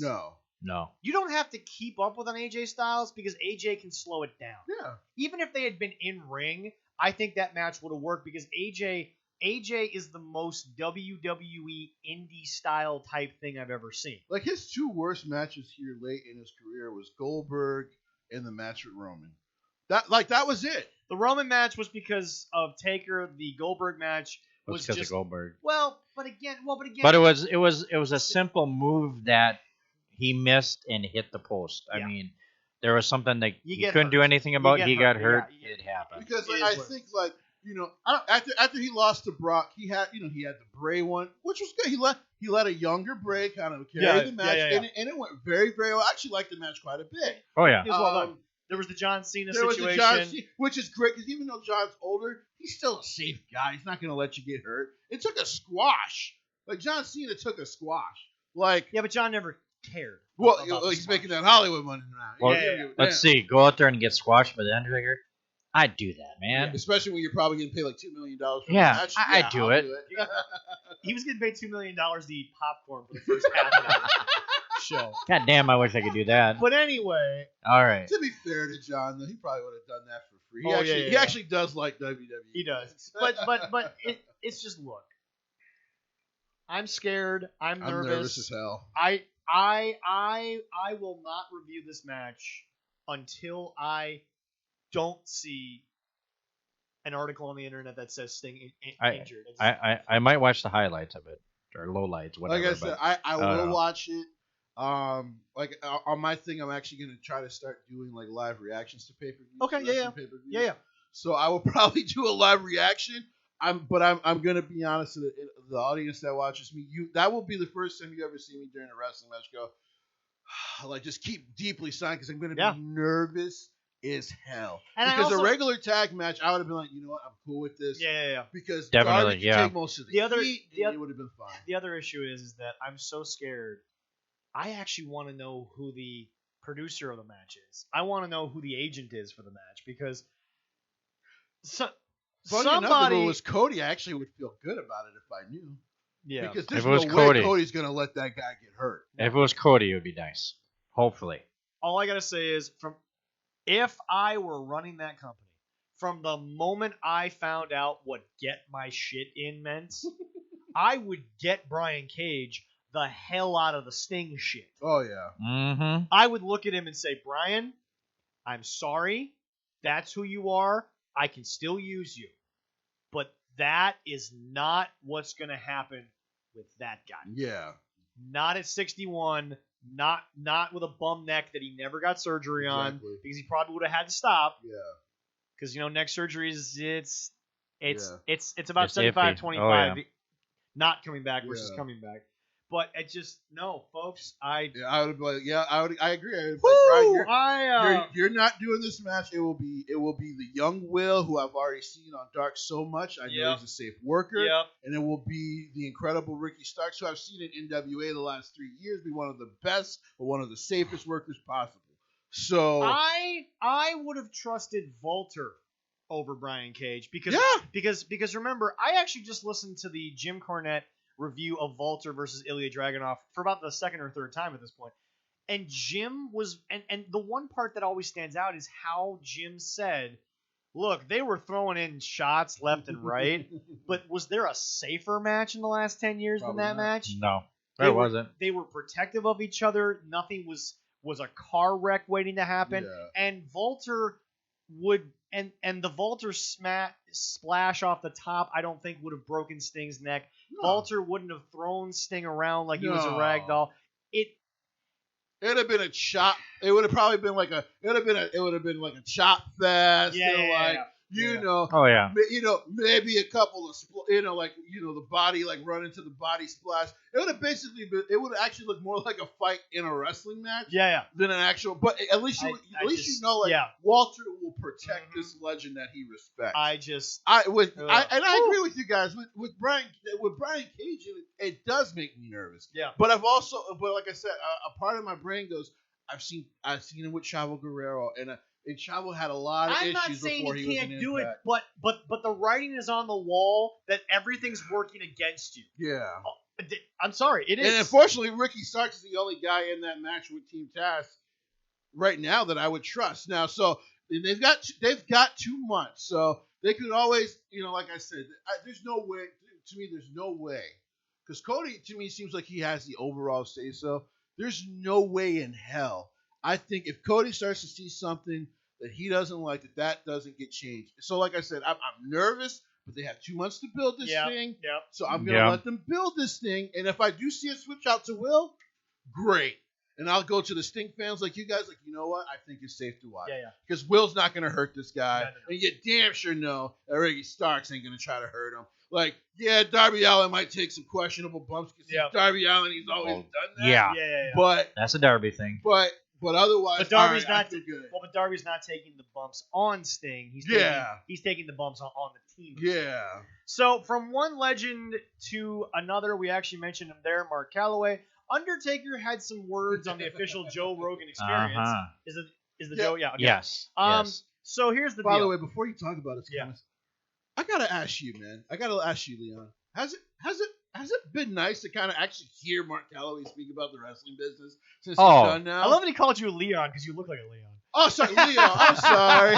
People do that sometimes. I know. Just call me Elroy. I just love pointing that out. I just love pointing that out. Where do you slip there? And as you can see, I've heard it many times. Oh, it's like I just didn't let it even go. react. No. Check the video. Stone cold face the whole time. All right. Anyway, but back to you. Oh no, I do. I love it. I mean, I love the mystique of the Undertaker, but seeing him and talk and everything, it's great. It actually, not to interrupt you, Leroy.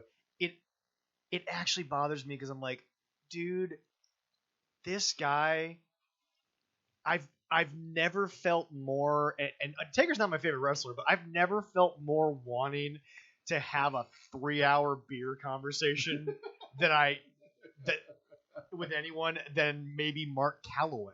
Yeah. Well, you'd have a beer there, but you'd have to have a bottle because you'd have a few shots of Jack and stuff. Yeah. I'm okay with that. All right. I ain't gonna bitch about it, but no, because he's gonna do that.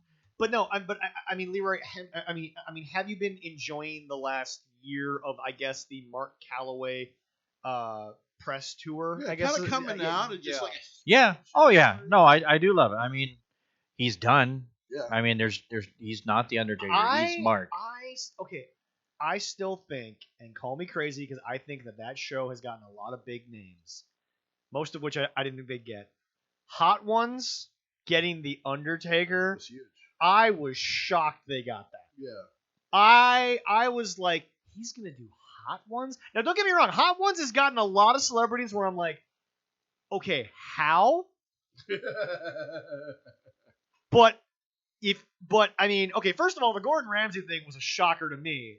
You know what? I wasn't shocked because as they started getting even bigger musicians and stuff, I'm like, Gordon Ramsay would do this show. Well, no, and that's fine, but just remember, this was before I realized that Mark Calloway is now taking over for The Undertaker. True.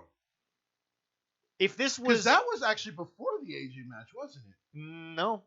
No. The Hot Ones? That was well afterwards. No. Oh, was it? Yeah. Oh, hell yeah. I couldn't remember the timing of it, but it felt like it was before the AJ match. It was only a couple months ago. It was only a couple months ago that they did it, yeah. My timing of life is all screwed up right now. Everybody's is. I totally understand. Anyway, this last year. Mark Calloway goes on the Joe Rogan podcast, and he basically, and I'll just paraphrase, but I'll get the best quote I can. He basically said today's wrestlers are soft. Back in my day, the locker rooms were very different. Now you've just got guys who are on their phones or they're playing video games. First of all, I have no issue with the video game thing because I think up, down, down is a great way for the backstage to do things. But here's the deal. I love the only response that I've heard that I love is actually Drew. Yeah.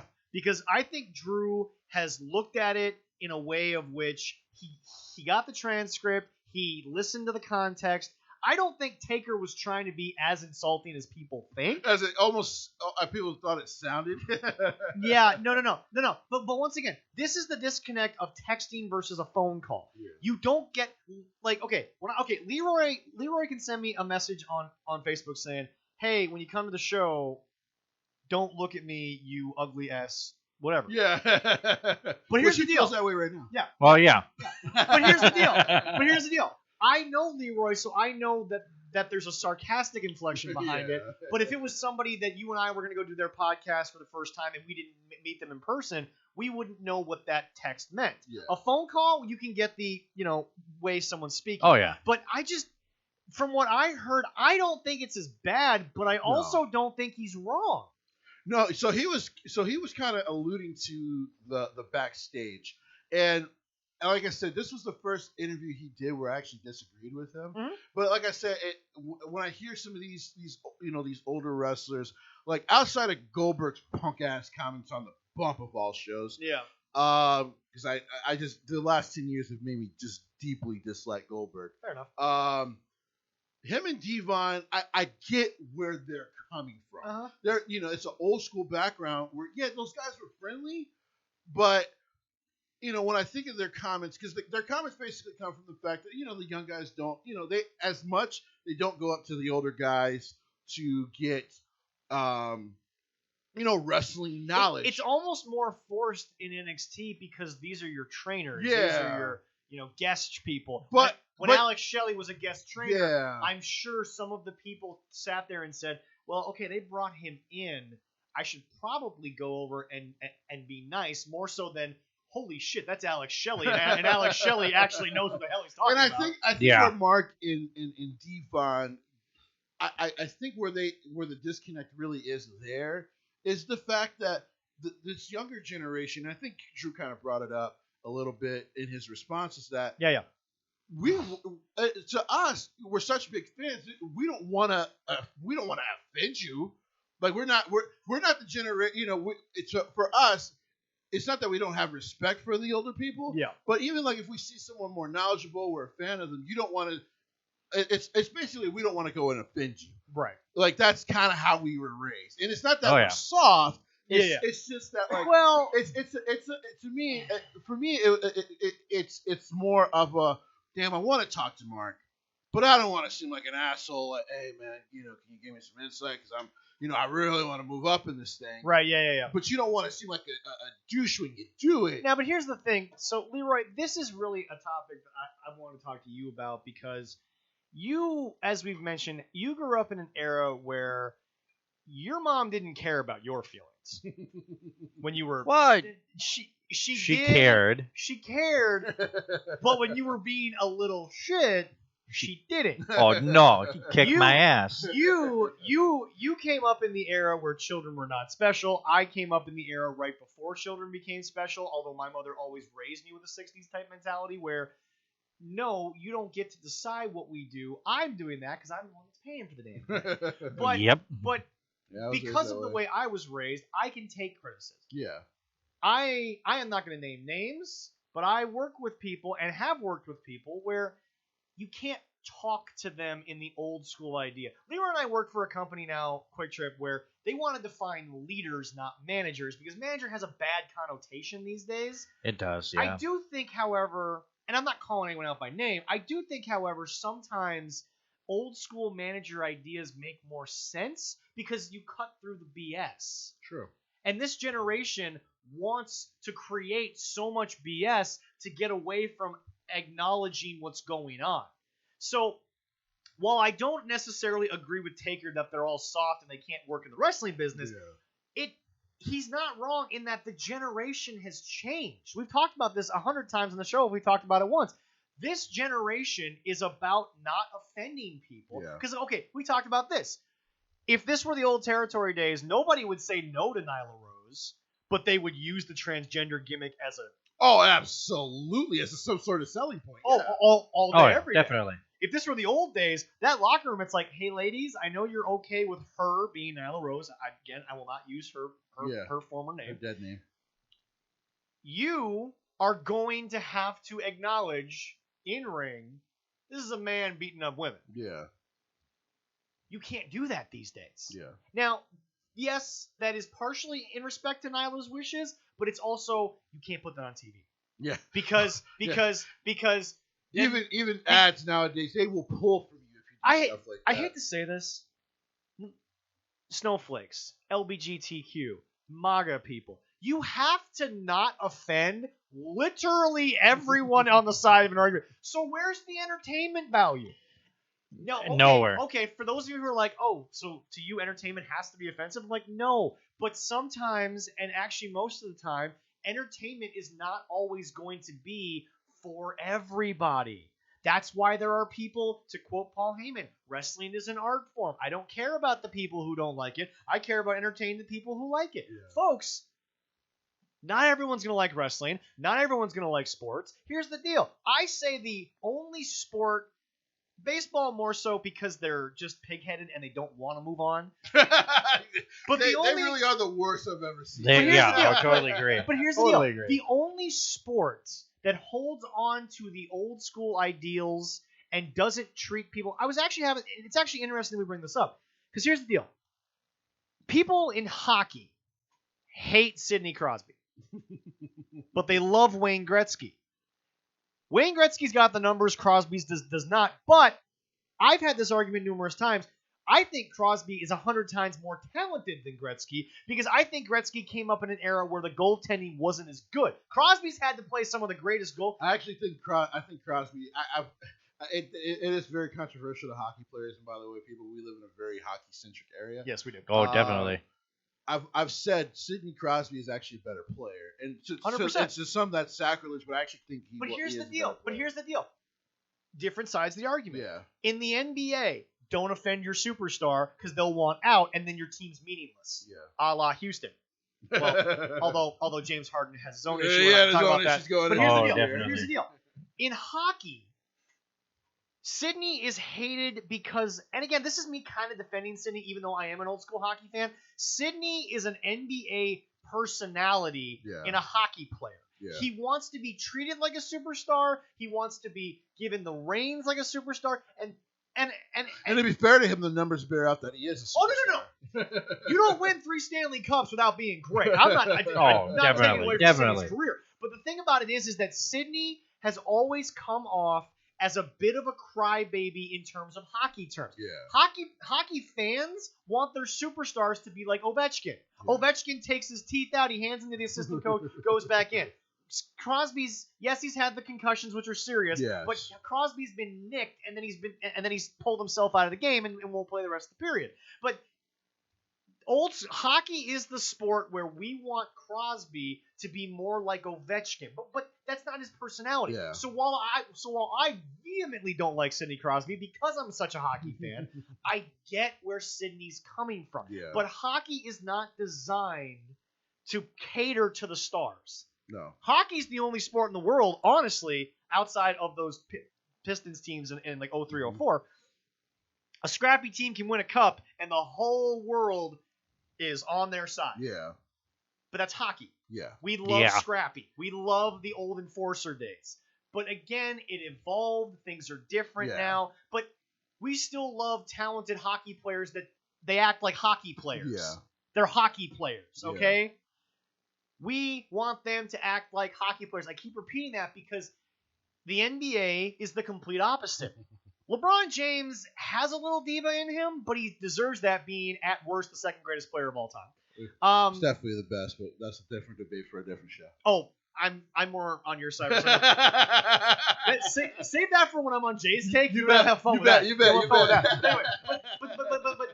Anyway, Leroy, you grew up when wrestlers, as Taker said during his documentary, The Last Ride, if you could walk to the ring, full match. Yeah. As long as you can get to the ring, you better have your best. You better have the ability to do every finisher you can do. Remember, Goldberg said during the documentary for The Streak, hey guys, young guys, and this is where I agree with him, make sure that you can pull a finisher off on the smallest guy on the roster and the biggest guy on the roster. Otherwise it's not as powerful. But anyway, it is a different era. Yeah. Social media makes them stars without having to be good in the ring. True. Very true. A la Eva Marie, but that's not here nor there. That boy. Thank you. Oh, yeah. But no, it's just Leroy. We've gotten his take on it. We got my take on it. Your take to what Mark said to Joe. Well, it's understandable why he's saying it. I mean, he's used to the way it was, but bringing guns to the locker room. Yeah, I know. It's like, bring guns and knives. Yeah, I mean, the way it was done then is a lot different how it is now. I mean, that's it. They didn't have the money or anything that they had. They had to keep going. They had to work because that was their job. Right. I mean, just like the old NFL, they had their regular season and then they went their regular job afterwards. These guys in modern pro sports, I don't think people realize Matthew Stafford just got traded. Yeah. Matthew Stafford was the last guy I remember before the CBA changed. He had $90 million in the bank just by signing the contract. Yeah. It was guaranteed money. Yeah. So Matthew Stafford before he and I think the signing bonus was like 35. Yeah. So large. So Matt had $35 million before he ever took a snap in the NFL. And and to be fair, he was an average top tier quarterback. He wasn't a Trevor Lawrence. He wasn't a Colt McCoy in terms of winning, but he was a good quarterback, deserved to be number one. But he was losing 3 games at Georgia. But my point is that Matthew Stafford was the last football player who got treated like an NBA player. The money guaranteed Matthew Stafford got from the Lions. First of all, he was worth it, even though the Lions never gave him much other than Megatron, and they didn't get very far with it. But it's just, folks, Matthew Stafford got 9, and I want to repeat it so that people get it. He got $90 million guaranteed money for just signing the contract. Yeah. He didn't even have to play in the games. Yeah. So you look at what the modern day athlete has. Back to your point about that. I mean, you think about some of those Vikings players. I mean, you think about the Purple People Eaters. Those guys had day jobs in the offseason. Yeah. Yeah. And they're 4 of the greatest defensive linemen that ever played the damn game. Because back then they didn't actually pay them a decent wage enough to not do that. Where nowadays the money is so absorbent at that. And actually I think I get where you're going with this. Yeah. And I agree. The wrestlers nowadays, I think some of them don't understand. I think a lot of them do, but I think some of them don't understand, like, the fact that you can go to NXT and be a trainee and you're making like $35,000 a year, that's really good money. That's above the poverty line. Yeah. For the most part. That's lower middle class. Okay, that's really good money they're able to pay you nowadays.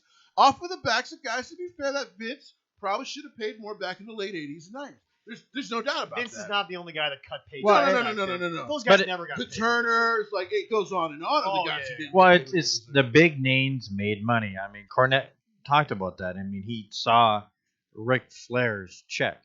Ric Flair had that name, so he got paid more. But it's also the other guys that get paid remember, much. Management never had to answer to HR in the sense that, here's the deal.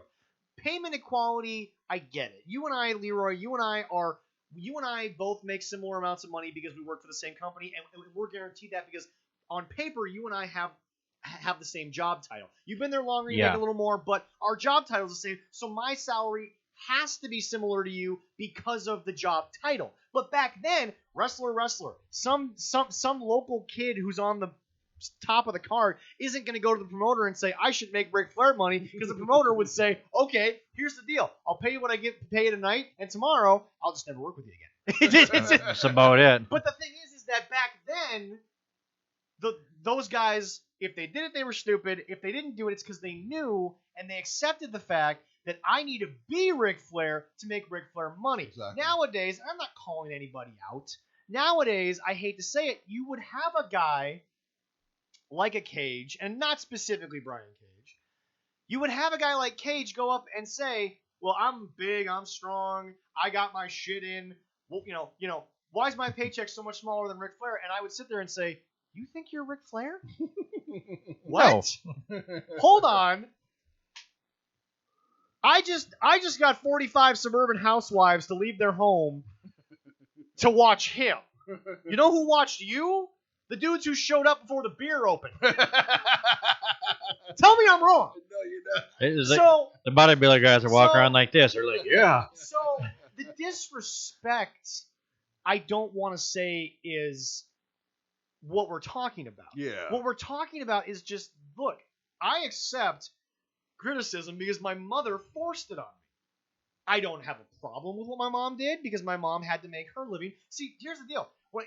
I went to Congdon Park, which in this area is kind of the richer side of town type of deal. Yep. They were the hockey kids. Oh, Hockey's a very expensive sport. People don't realize how expensive it is to have a peewee hockey career, let alone get to high school. It's only dwarfed by golf.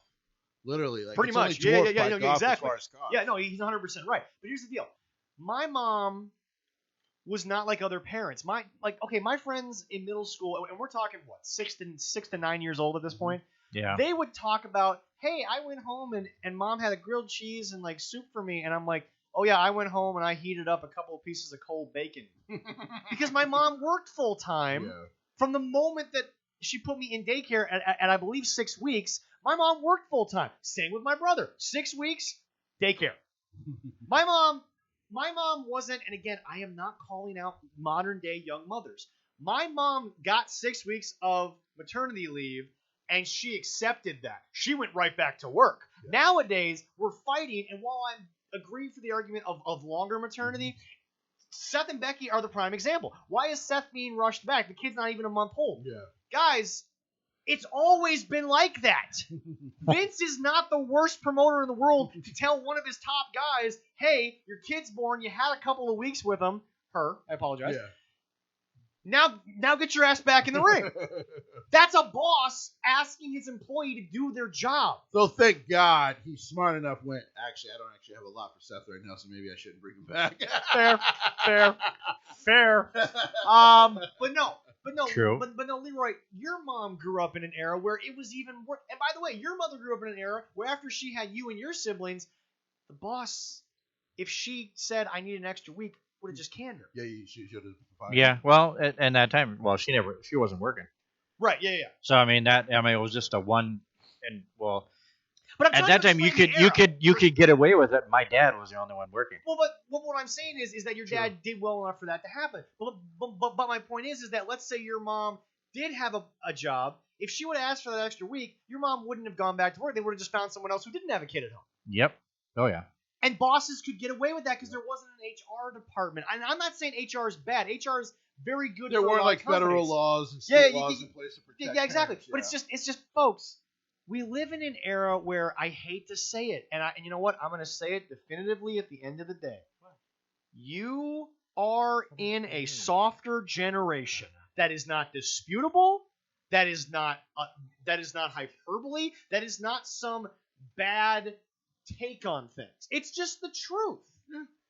These days, people walk out of their classrooms to protest, which, yes, the Constitution guarantees your right. Yeah. But if it's not affecting you, why are you protesting it?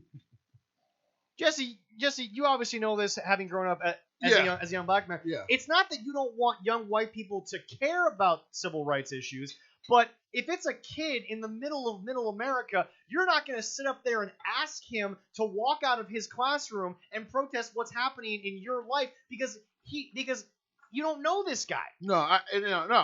But I will say I do appreciate the sentiment. So I do I get what you're saying. Yeah. And another thing too, on top of the with the Undertaker comments, is like I also, and Devon as well. I also I do want to say this. I actually like the way that Devon commented. Yeah, because Devon had a lot of context into what he said. For those who don't know what he just, I feel like Taker didn't get as much context. Because Devon kind of said the same thing, but he also felt like maybe some of the younger wrestlers didn't have enough respect. Yeah. And by the way, he's a WWE producer, so he works with a lot of young guys.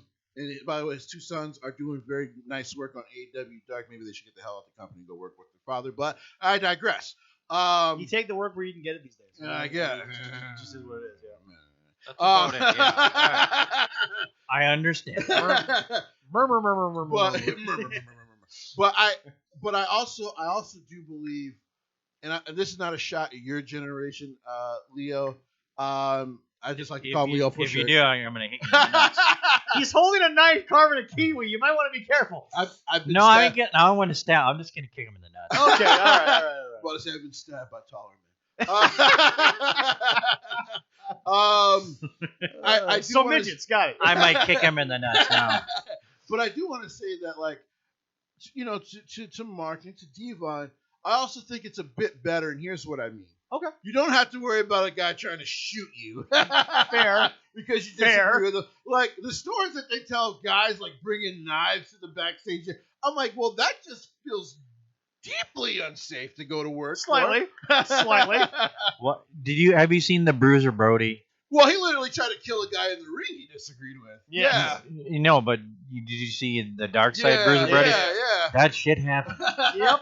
It's crazy. That's real. Folks. And like, you don't have to deal with that because nowadays, I mean, yeah, they just go on Twitter and bitch about each other, whatever. Yeah, I'm not a big fan of it. No. But at least you know, like in the backstage area, it's very safe. People protect each other. Yeah.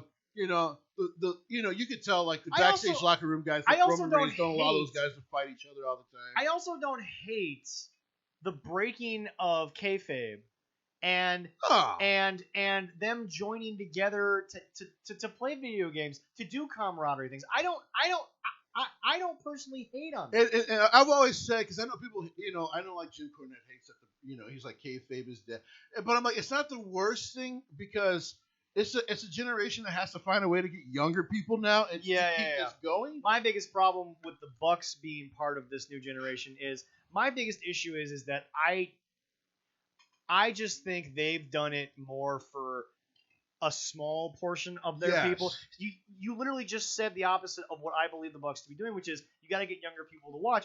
I think the Bucks, as long as their shit's done, they don't care about the rest of the roster. See, but here's where I think we're the WWE guy, especially the young WWE guys, Xavier, Kofi, Adam Cole, who has put himself in the situation, which is great. Baby. Contractually obligated to say that at least once. Hell, even on the NDC, Darren Corbin, where they understand,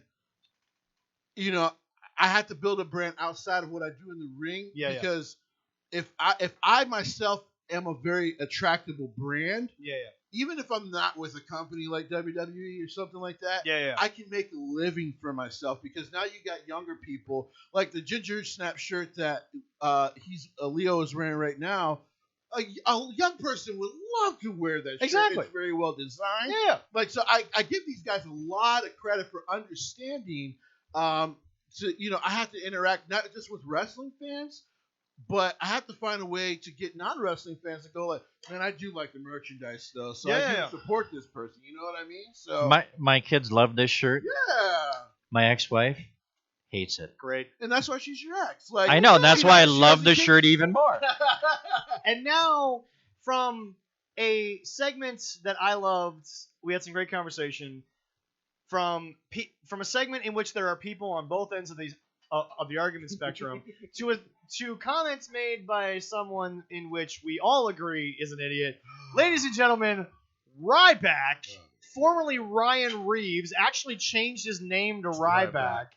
Trying to pull the old Warrior bullshit, which didn't work for Warrior either. No, He is now embroiled in a feud with Mark Henry. No. He's embroiled with black people who want to whoop his ass. But please continue. Anyway, Ryback started, and we'll get to some of the other quotes in a second. Yeah. But the original quote was somebody asking him on Twitter, who was the best wrestler to never hold the WWE title? Yeah. And some people mentioned him. And his response was, and yes, he's right, but it's still the sport. They're props. Nobody ever actually won a belt. The belts are props. And I'm sitting here looking at myself like, you know what else is a prop, even though it's the most gorgeous trophy in all sports? Stanley Cup. Yes, it is. But people still are physically going out there. I think the Lombardi Trophy is absolutely beautiful, but it inspires people to be football players. It's just, look, if we can just go off that comment for a second before we get to the Mark Henry stuff, we're talking about a guy who has not wrestled a day that I can find from the moment WWE released him. But he's still trying to live off of Feed Me More. He's still trying to live off of being Ryback, which was a name given to him by WWE Creative in the WWE by WWE Management. And he's trying to live off that. He's trying to become that. And look, just because you change your name doesn't mean you are legally entitled to something when there's already a fucking thing that says that WWE owns the rights to it. So shut up about that. You don't get business. He's so irrelevant, which I try to tell him. He hasn't wrestled, except for I think it was 1 or 2 matches in Australia. Yeah. He hasn't wrestled in America since the day he walked out of the WWE. You are relevant because you say some of the most outlandishly stupid BS I've seen on Twitter. WWE hasn't gone after him. And Jim Cornette's on Twitter. Yeah. And like WWE hasn't gone after for the name because they don't care. Like he's so irrelevant. Here's what got me in trouble. Was the fact that what Mark Henry was basically saying is like, listen, he is a guy that I think has a lot of bitterness because his spot because he wasn't given the belt. Yeah, and there was a push for the big him, belt. But they you call it a prop, but you're mad because you never got it. Yeah. And, Did he never deserved it. But they were gonna push him to it. Like Vince liked him. Yeah. Vince liked him a lot. Yeah. And like he just refused to learn how to be safe. Nia Jax is the female version of Ryback. But at least I guess in her attempts to learn, and I mean I know people are like it's because it's The Rock's cousin. To be honest, I don't think Vince cares that much about that because he seems to find Samoan wrestlers whenever the hell he wants. Should we throw her in the women in the men's rumble and get RKO again? I'm in. And nothing against I want to Nia. see that. I think that Nia, and yes, I insulted her early in the show. I think Nia suffers from the Eva Marie syndrome of you got pushed a little too quick. Well, there's that. Nia, and there's just also. Well, here's the thing. Nia, I feel like because of that status, got hurt more than helped because while it might keep her around a little more than people think, and it's got to be a factor at this point. I'm sorry. Whoever produces her matches now on I call them the main shows because I just think NXT is still its own thing. Yeah. And I know they have their own TV shows. So people just think it's brands, but the producers of NXT at least saw like, okay, she even though we've been working with her, she's still a bit green. Yeah. She does slip up quite a bit. Really her biggest weakness is she's not very good at recovering. Mm-hmm. And they basically booked to make sure she didn't have to recover from much in matches, which made her look like a better and bigger monster than what the main two shows have exposed her not being. Yes, exactly. Going back and how this relates to the whole like Ryback and Henry thing. Yeah. He wasn't willing. You pointed out he wasn't willing to learn. No. And what Mark Henry was saying was like he's incredibly bitter. Yeah. And because the titles, yes, they are props, but they mean something. When you used to see the World Heavyweight Championship, thought of all the history, and especially as a black man, Ron Simmons winning that damn thing, Booker T, like it inspired you. You being a fan of New Japan, you look at that title and you're like the guys who should have. Yeah, like when I see the New Japan title, like I said, man, one of the first times I saw that belt. It's a gorgeous belt. I went like, because on top of the WWE Championship, I'm like, man, see this makes me want to be a wrestler a bit more. Because think of having that thing around your shoulder, like you would feel so powerful because it just looks powerful. That is a wrestling belt. Dude. Yes, it is. That's a one of the biggest props I ever gave AEW. That championship looks like a championship. It's an old the Mid-South title? Is that what it's based off? Yeah. Something like that, yeah. An upgrade. And it's beautiful. That's all Mark Henry said about him. That's it. Yeah. But he was like, you know what? I'm not gonna hate on the guy. I know he's doing his own thing. And he was a guy I liked when he was here. Mark Henry's not a person, and again, Willie's related to him, obviously, as we know. But no, Mark doesn't seem like in real life he's got a bad word to say about anybody. No, like Mark seems like he's the sweetest human being on the planet. Yeah. And then he goes, this ass clown to steal from Chris Jericho, who's also an ass clown. This dude goes and insults a dude who really not just helped pioneer for black wrestlers, but for idiots like himself, and insults Mark Henry because he said that. Oh, well, I got death threats. Well, I don't like the death threats, but the threats from guys like myself who love black wrestlers and really support black wrestling because we need something sometimes, especially for those in the hood. And I grew up in Brooklyn, so for black guys in the hood, it's tough for us to find a dream to latch onto. Yeah. Yeah, of course, Black Twitter was like, you know what, let's just go beat his stupid ass. Because, like, you're going to go and insult him over and over, and now you want to play victim? Like, grow the hell up, Ryan. Like, no one has cared about you since you've been out of WWE. You're always making stupid, outlandish comments, which I guess, I hate to throw this to politics, but, the right wing has proven does work. That's a fact, not a... That's just a fact. Yeah, that's true. It's just... Basically, people, what the Ryback versus Henry thing should teach. It's not even Ryback versus Henry. It's Ryback versus Black Wrestling at this point. Just because, when you insulted Mark Henry, dude, you pissed off people who understand what he brings up. I don't even want to read that tweet on the show because that was just it was so outlandishly out of bounds. Yeah. And now he's trying to sue Mark Henry because he thinks WWE put Mark up to it. Mark Henry has never been put up by WWE to do anything. To say anything. Yeah, no. I would say Mark has been very loyal to a place that was very, very loyal to him. Yeah. Because remember, Mark was hurt for a while before he got his big heavyweight run. Yeah. And, but it's just, what I don't understand is, you didn't win because of your screw-up. I'm sorry to the internet that might have a problem with this. Enzo and Cass didn't get anywhere because they screwed up. Mostly Enzo screwed up a lot more than Cass. Well, Cass... Later on, but Cass had a drinking issue. Well, and it's like, Cass, you are not a big enough star, I don't care what they told you in NXT, to go off script on SmackDown. You're not. That's just no. Oh, yeah. Okay? You get the ability to go off script by proving that you can make the script work. That's what I always see. But it's just, this is a guy who, even when he was there, he was a powerhouse. He was an old school throwback idea for a while. Then it was kind of an upgrade. It was Goldberg, but it wasn't. And it's just, but it's like, it was Goldberg without the spear and the jackhammer. Yeah, but it's just one of those things where it's like, dude, your career is basically the Ultimate Warriors without the hype. Basically, yeah. It's successful enough where actual people will remember your name. Here's what I say. It's successful enough where WWE is like, yeah, we should probably still use that entrance in our games. Right? Yeah. Oh yeah. But it's like Mark Henry is a guy who he paid his dues. He did what he was supposed to.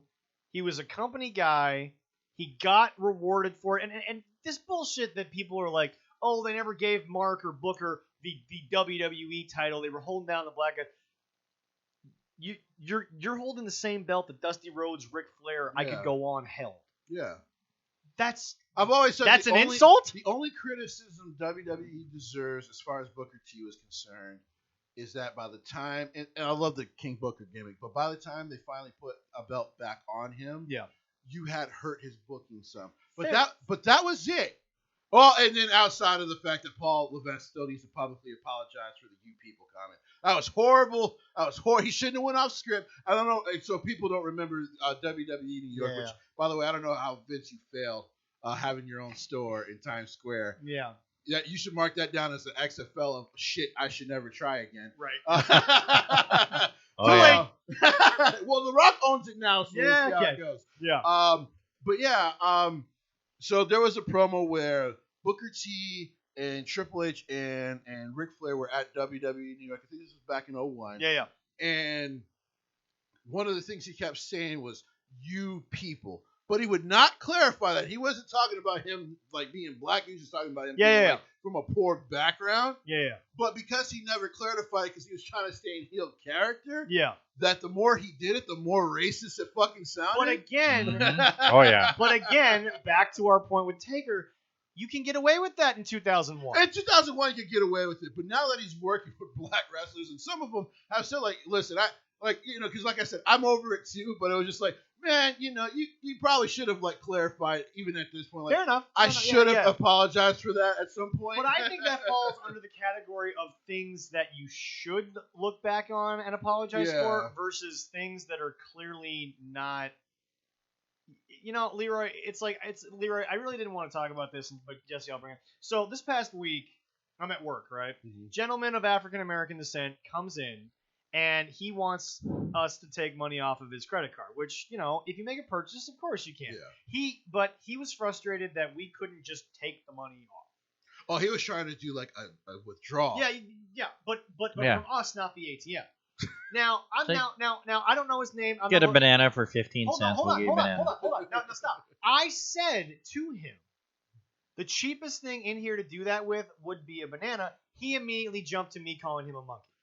Okay. That is something I don't think I need to apologize for. No, because I was doing my job. He's an ignorant bastard. Yeah. You were just simply trying to help his ignorant ass out, who could have simply went and draw the money from the ATM. Yeah. And So, I would have said the same thing. Exactly. So in that sense, I cannot answer that. So in that sense, like It's a live show. right? Sorry about that, people. So in that sense, like he was being an ignorant bastard. Yeah, like I said, the only reason I brought that up with the Triple H thing was just because it's like, even for some of us still, and we appreciate the work that he's done. Yeah. It would have just been nice to hear, like, listen, guys, Fair enough. I didn't mean to offend people. Yeah. And I never apologized for it, and I should have. And I mean, obviously, being one of the whitest people ever, I don't get this from your perspective, but me personally, it was a heel thing to do. Yeah, and yeah. It was a good heel thing to do. No. What I'm not someone who wants someone to rehash something from 20 years ago, but that's nor here nor there because obviously it touches nerves going back decades. But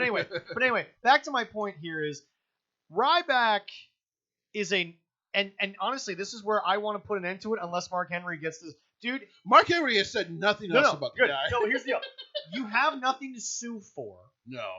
No lawyer is going to tell you you've got something there to make money off of WWE. WWE did not put Mark up to anything. No. This is you being a goddamn idiot and not realizing that you had potential, but you didn't want to learn how to do it the right way. And by the way, hey, the right way, blah, blah, blah. Oh, Vince's way. No, the right way means not hurting somebody. Like, it wasn't hard. Like you clearly didn't get enough training. That's all that was. Walter and Ilya Dragunov woke up the next day after that match and probably didn't want to move, and I guarantee you they got like 3 days off. But nobody got seriously injured in that scenario. No, they just woke up. It's like, oh my god, they fucking hurt. Right? So anyway, past all that, ladies and gentlemen, tonight, very soon, it is the Royal Rumble. Woo. And you know what? I was going to ask these guys, and we'll just come off it. They brought back WWE backstage for us. Yes, they did. I am not mad that I know the first two people in the men's Royal Rumble. I'm not mad about Natty being called the 30th. I'm not mad about that. Who cares? She's not going to win. But here's my thing. I don't think she won't. But here's my thing. And by the way, this is me not caring about spoilers and other people caring about it, because in the lounge, I think somebody released the entire reported order of the wrestlers, which probably won't be factual. Yeah, exactly. You don't have to read it. Yeah. Exactly. Don't get mad at somebody reporting something that they were told to tell you, which by the way was to build hype in and of itself. Don't get mad at it, because here's the deal. It's not like you told me that Edge and Randy are going to run the gauntlet to the end of it. You just told me they're starting. Yeah, and we all don't they're think. not. We all don't think. So with wrestling fans sometimes, you know what? This goes to entertainment. If it says spoilers and you don't want to know, don't read it. It's not hard. Not only that, but it's like PW Insider. You don't have to click on the link. And by the way, does knowing the list even matter? No.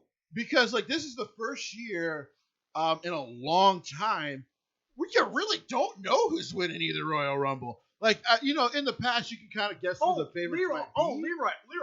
Yes. To point out what he said, do you have any idea what's happening in this year's Rumble at all? And just a bunch of guys. Any idea who the favorite is? There's like 9 favorites according to the craziness that SmackDown ended with. Yeah, By the way, Sami Zayn is officially no longer handcuffed to the barricade, but he still has a sign. You know, it was crazy because when I was watching SmackDown, I thought after the Open, he was still being in that. Yeah, he was just carrying a sign and then got involved in that. Yeah. But 3-man, 6-man, 4, whatever, man. Yeah. Oh my lord. It was a one-on-one. One-on-one that turned into a 6-man. That turned into a 10. And it was a 9 until Sheamus showed up. This was the first SmackDown ending where I'm like, okay, clearly something has happened with COVID. But hold on. Because they clearly don't have exactly. But now hold on. At the same time, the argument can be made that if Paul booked it, It was to show you the kind of chaos we're getting tonight. So while, yes, it didn't make sense in the context of the 2-hour show, it makes sense in the fact that Paul is the master of one thing and one thing only. He has always thought about what is in front of us. Yeah. Paul's bad booking in ECW, whatever you want to call it, and it wasn't all bad, but No. Paul was always thinking about the payoff night. Yeah. He's always said, you use your television to build your pay-per-view. Exactly. So, I mean, yeah, it didn't make sense in the context of which to be fair, for the last 40 minutes of SmackDown, I'm like, what the hell is going on? But let's be honest about this, though. SmackDown has been so buttoned up for so long. It's been so good for a while. No. But remember, we talked about the differences in Raw. Because in my opinion, both shows are actually comparable. One just has a more clear direction. Oh, clearly. But when you throw a buttoned-up, tight-knit scenario into a situation where you are now promoting chaos, you got to promote it with chaos. Yeah. Yes. So I mean, I didn't hate it the way the internet has. I didn't hate it, but I was just like, it was off. What the hell is going on? It was crazy. Yeah, no. And then at the end of I was gonna say. Then at the end, it's like all of a sudden, whoa! I'm like, here comes Braun. I'm like, okay, Braun's back. Which confused me because I was like, I'm happy to see Braun, but maybe you should have saved that till this Sunday. Because I thought he was a Raw guy. Exactly. Even though they were just having Raw guys left and right on the show. Yeah, well, which made me go like, okay, where's most of the roster? So anyway, Leroy, you've got some... So, folks, because it's the Rumble, because we love numbers with the Rumble, Leroy's got some really fun numbers for the Rumble. But first, Leroy, you have a day in wrestling history for us? yes. All and right. then it even involves a little bit of... Does it actually involve the Rumble? Oh, a little bit. Okay. Well, The first one, 21 years ago, the Radicals showed their first appearance. A first appearance on WWE. On WWE. Okay. I have to ask, because the names of the Radicals have gotten bigger over the years, was it as impactful as Luger at the Mall of America? No. Okay. Because to be fair, I'm with you on that. It was a simple. They showed up. They beat up. Was it DX or somebody else? I don't remember. I can't remember who they beat up. But they showed up. They beat up. You were just like, oh, whoa, Benoit, Guerrero, Saturn, Malenko, and Saturn. Yeah. Ooh, this should be fun. Oh yeah. So that, but yeah, no. I wish that group had gotten a smaller evolution treatment because the talent in that pool. Holy God. Anyway, Leroy, over to you with the second one. And then, now I gotta find it. The one thing that is very interesting is everybody realize that nobody knows is the shortest amount of time and to somebody actually win the Royal Rumble goes to Edge. Wow. Was that the year that he just hung out outside? He was injured.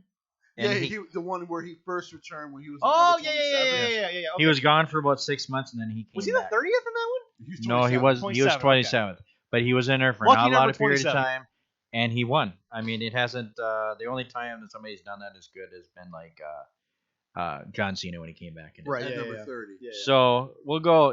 Of course, everybody knows most wins. Stone Cold has 3. Yep, Stone Cold has 3. How many guys have 2? A lot. Randy. Hold on, I got it. Oh, thank you. Perfect. Yeah. Randy, John, Batista, Triple H, Shawn Michaels, and the immortal one, Hulk Hogan. That's a heck of a list to be on there, folks. I would love for Shinsuke to be on that list because it would just be the greatest thing ever, in my opinion. Just the visual, all these, basically white dudes, and then there's this Asian guy who, by the way, is one. By the way, Paul is a master of this. Before you go on, Leroy, not to interrupt, they have made so many guys in such a short period of time legit contenders to win the Rumble. And what they've done with Shinsuke, what he's done with Shinsuke recently. In one night. Well, the Gauntlet match alone built Shinsuke back up. And then, what they've done with him since, very excellent stuff, man. Gave him his theme back. Yeah. A little bit of tension between him and Cesaro, because technically Cesaro's still working heel. Yeah. So I really, really enjoy. And it makes you, like I said, because of the chaos going on so far, you're like, oh yeah, hell, maybe Shinsuke will be the first in a long time to win 2. Sheamus is in this year's Rumble. He already won 1. Maybe he wins the second. Can we give Sheamus his old theme back, please? I loved the original theme. Oh, yeah. What? It's fun. I love the original, but I don't hate the new one. I don't hate. It's on my Spotify.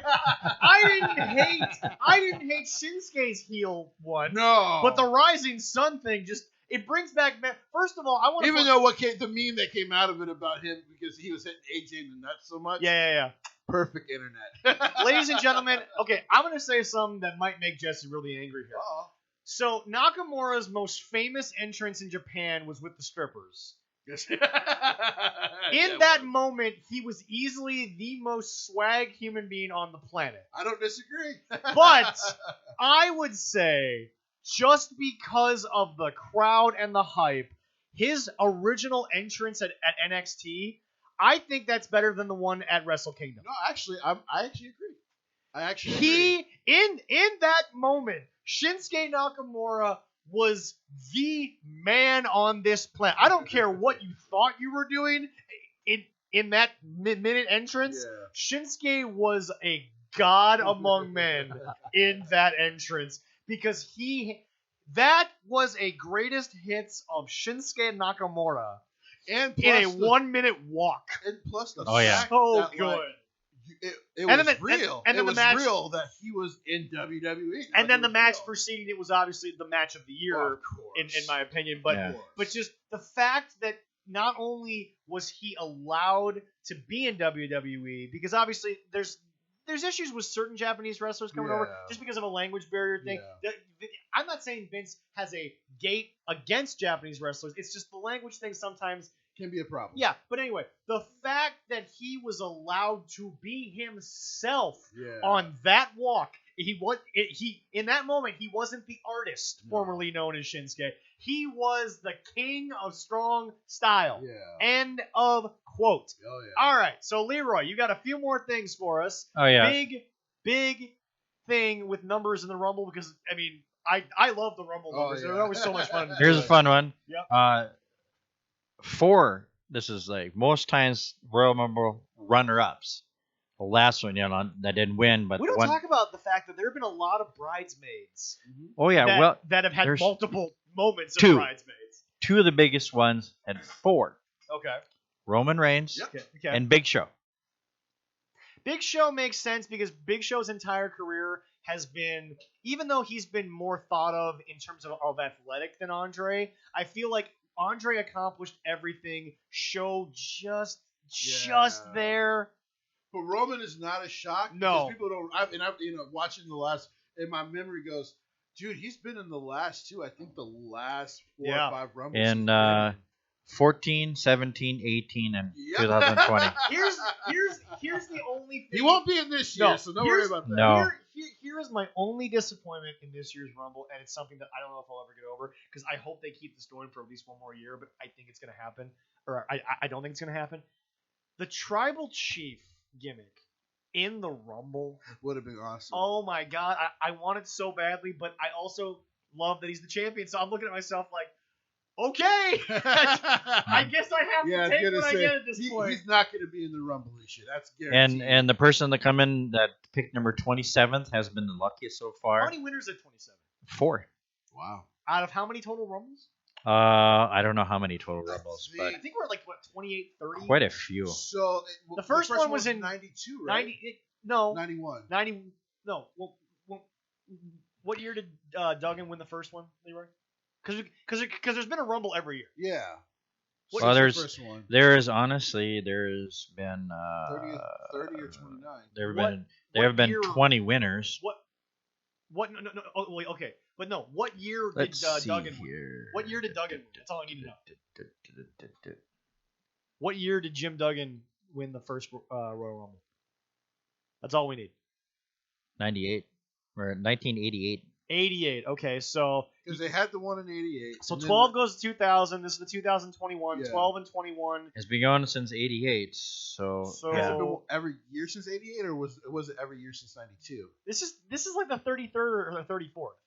Okay. If you do the math. It's been since 88 every single year. Okay, 88, 89, 90, 91. Years. 33. I'm 32 and I was in 30. 89. So yeah, 33. So think about that.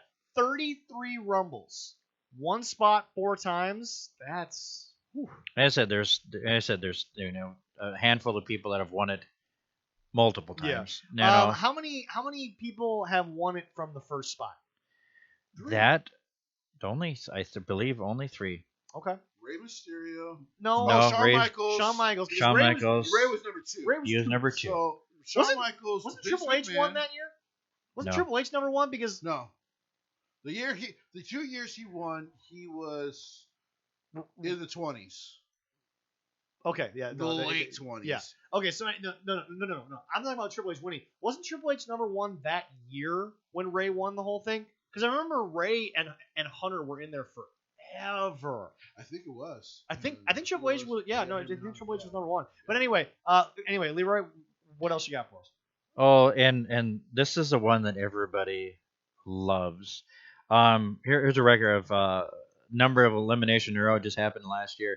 Brock Lesnar with 13. Yep. You know the fun part? You know who was at the top of the list before him? Was it Kane and Braun? No. Hulk Hogan at 8. Yep. No, because Kane had like 11 one year. Kane had 11 one year. Yeah, no. In a whole Royal Rumble match during the whole thing. But last year, remember in a row when Brock he had because remember 13 in a row before he got eliminated. Brock was chilling until Ricochet showed up. Wait, no, hold on a second. Was Ricochet first or was Drew first? Ricochet was was first. Ricochet held on long enough for Drew to get out there, and then we saw the kinks starting to crack for Brock. Yeah, the most number of eliminations in a Royal Rumble match, and this also ties in for the greatest Royal Rumble, is a tie with Braun Strowman and Brock Lesnar. They both did 13. Yeah, Roman Reigns is next with 12, and Kane is with 11. Oh, God. Hey, Hulk Hogan and Stone Cold at 10. I mean, Hogan, he's still up there with a lot of different things. They actually still count the greatest Royal Rumble? Yeah. Stupid ass. But here, the fun part, as Santino Marella will always... Santino Marella will always go down as the shortest reign of 1 second.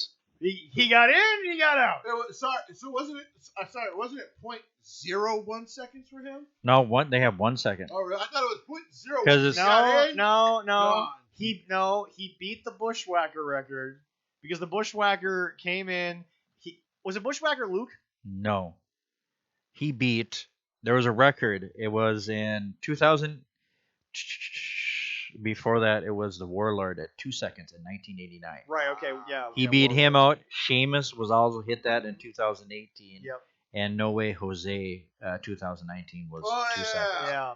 So let's see here. I used to like him too, didn't you? Yeah. I want to point something out. Marcus, is he still your goat? He's a savage. Anyway, I want to point something out here. The most prolific performer, the guy who you always remember, is still Kofi. Oh yeah, he won't be there this year. No. Unfortunately, you want to know who has the most eliminations all time? Is it still Kane?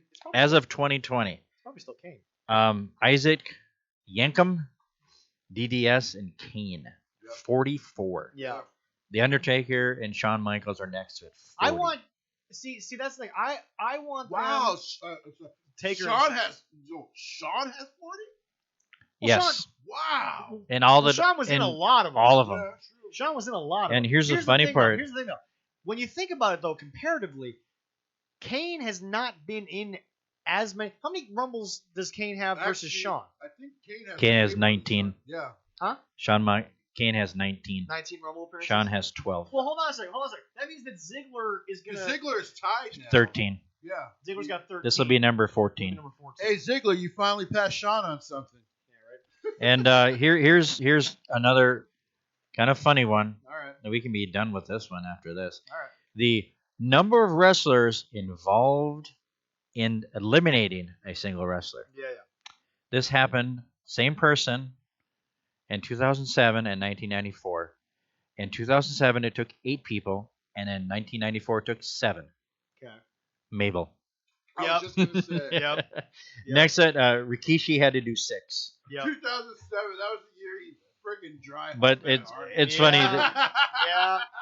So I mean, Matt, if you ever think that your career can hit a low in AEW, it's gotten lower, Matt. I just remember that because that was the first moment. As speaking of breaking kayfabe, all those wrestlers broke kayfabe. They had no idea They what all was going on. they were like, "What the Why hell is this he a doing?" thing? Why are we doing this? and still to this day, Alrighty. like Triple like- H's face was priceless. He's like, "What the hell?" and You you know still what? gotta. You know what? It's almost good that existed before the internet was big because Matt Hardy would never live it down. Oh no, it's worse now because now people have been bringing it up recently. When it doesn't. But you still have to also love that the only person ever to be able to pull it off, to be in the Rumble 3 times, is Mick Foley. Wow. Mick Foley was besides 3. besides Nia because she was in the women's and then showed up in the men's. Now, okay, yeah. Yes. Now, by the way, I have to ask: the year that Becky got put in because of the injury to Lana, was Becky already in the Rumble, or did No. she lose the title earlier that night? She lost to Asuka. That was 2 years ago, wasn't it? That was the first Women's Royal Rumble. So that was 3 years ago. Yeah. Yeah, I believe so. Yeah. All I know is that to me is Because the Ronda's contract is up this year, and that was the one where they did the triple threat. Yeah, so that was about 3 years ago. Yeah. Now I want to point something out. To this day, and it happened only a year ago. Never in my life was I more happy to hear an Alter Bridge opening than when Edge came back. I was sitting with Allison, with my 2 buddies, and I was silent because I'm just looking at myself like, okay, they're playing the music. Maybe he's gonna like chauffeur somebody out there. But when he showed up in ring gear, my jaw hit the floor. I'll just say this: to have Edge come back. as soon as I heard, I actually, and we didn't know. Yeah. It No. was media silence. Yeah. I've heard rumors of like, oh, they're saying that, and he's like, no, I'm not. And The he's guy is flat also out said, retired. The documentary is priceless to Yeah. watch. yeah. As soon as I heard, "Do you think you know me?" I actually fell out of my chair. Yeah. Because I was just like, "Get out!"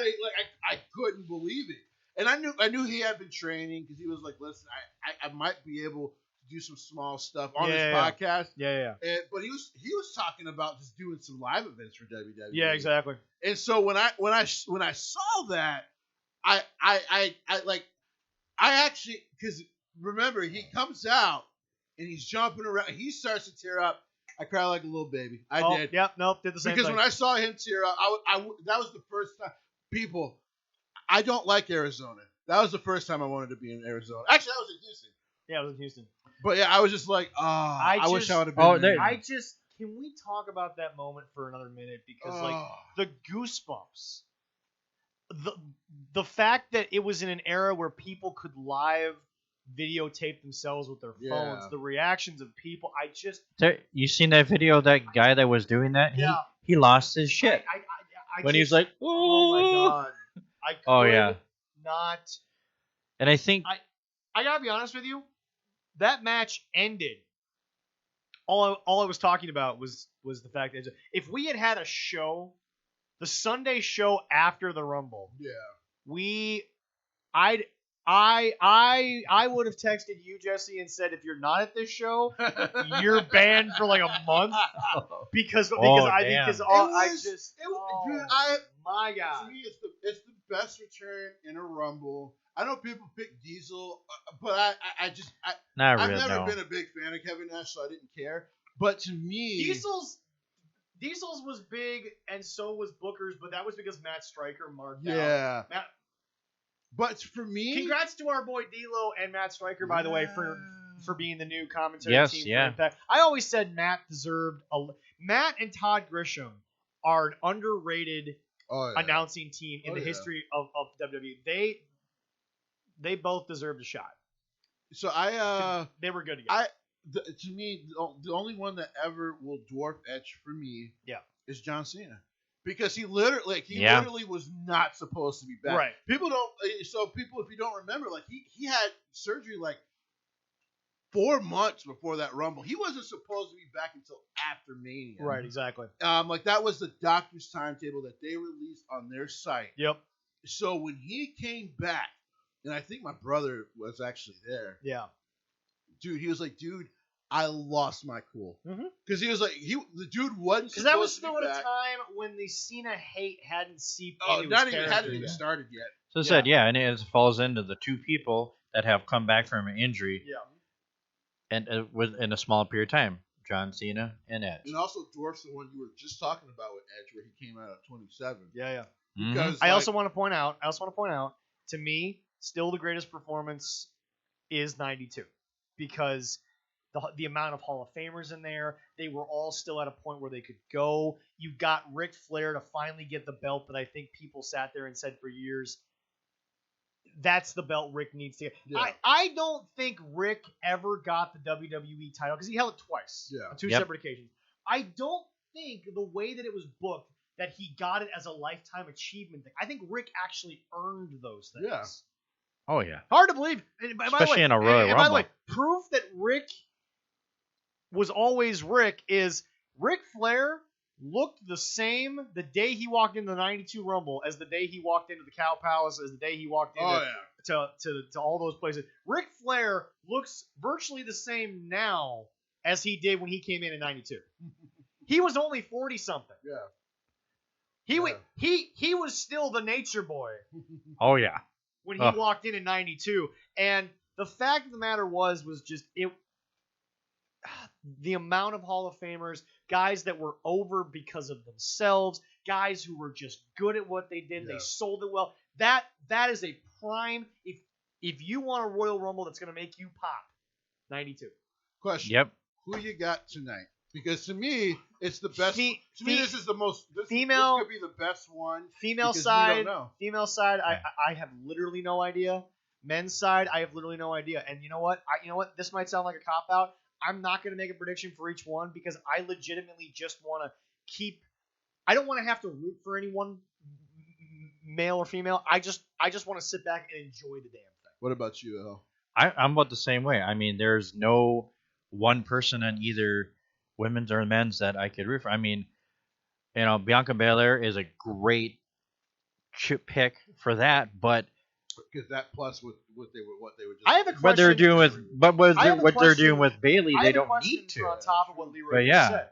So here's my question to you two: what is more lazy booking in your opinion?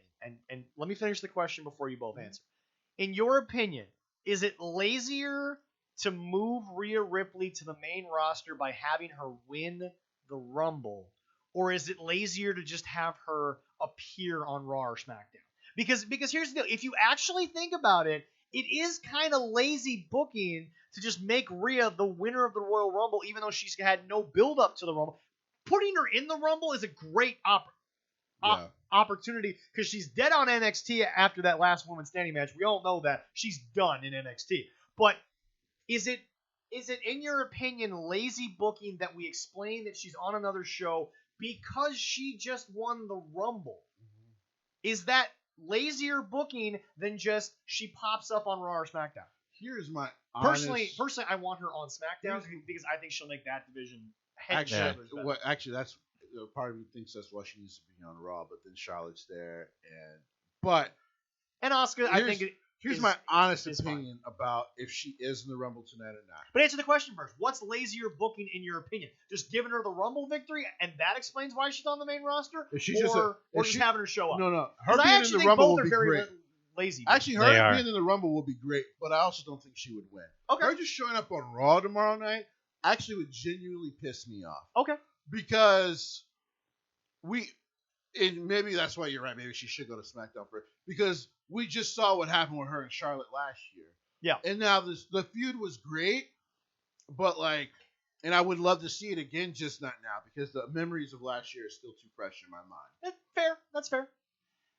So her just showing up on Raw would be the laziest. The other issue is, and I hope because I actually do believe that, and I know we'll get to the rest of the card in a second. Yeah. I do believe that they're losing those tag belts tonight. Okay. My big issue is I I really hope that they don't think to themselves, well, these people didn't get a chance to have fans at Raymond James. Now they do. Let's just make the same card from the year before. I don't think they'll do that.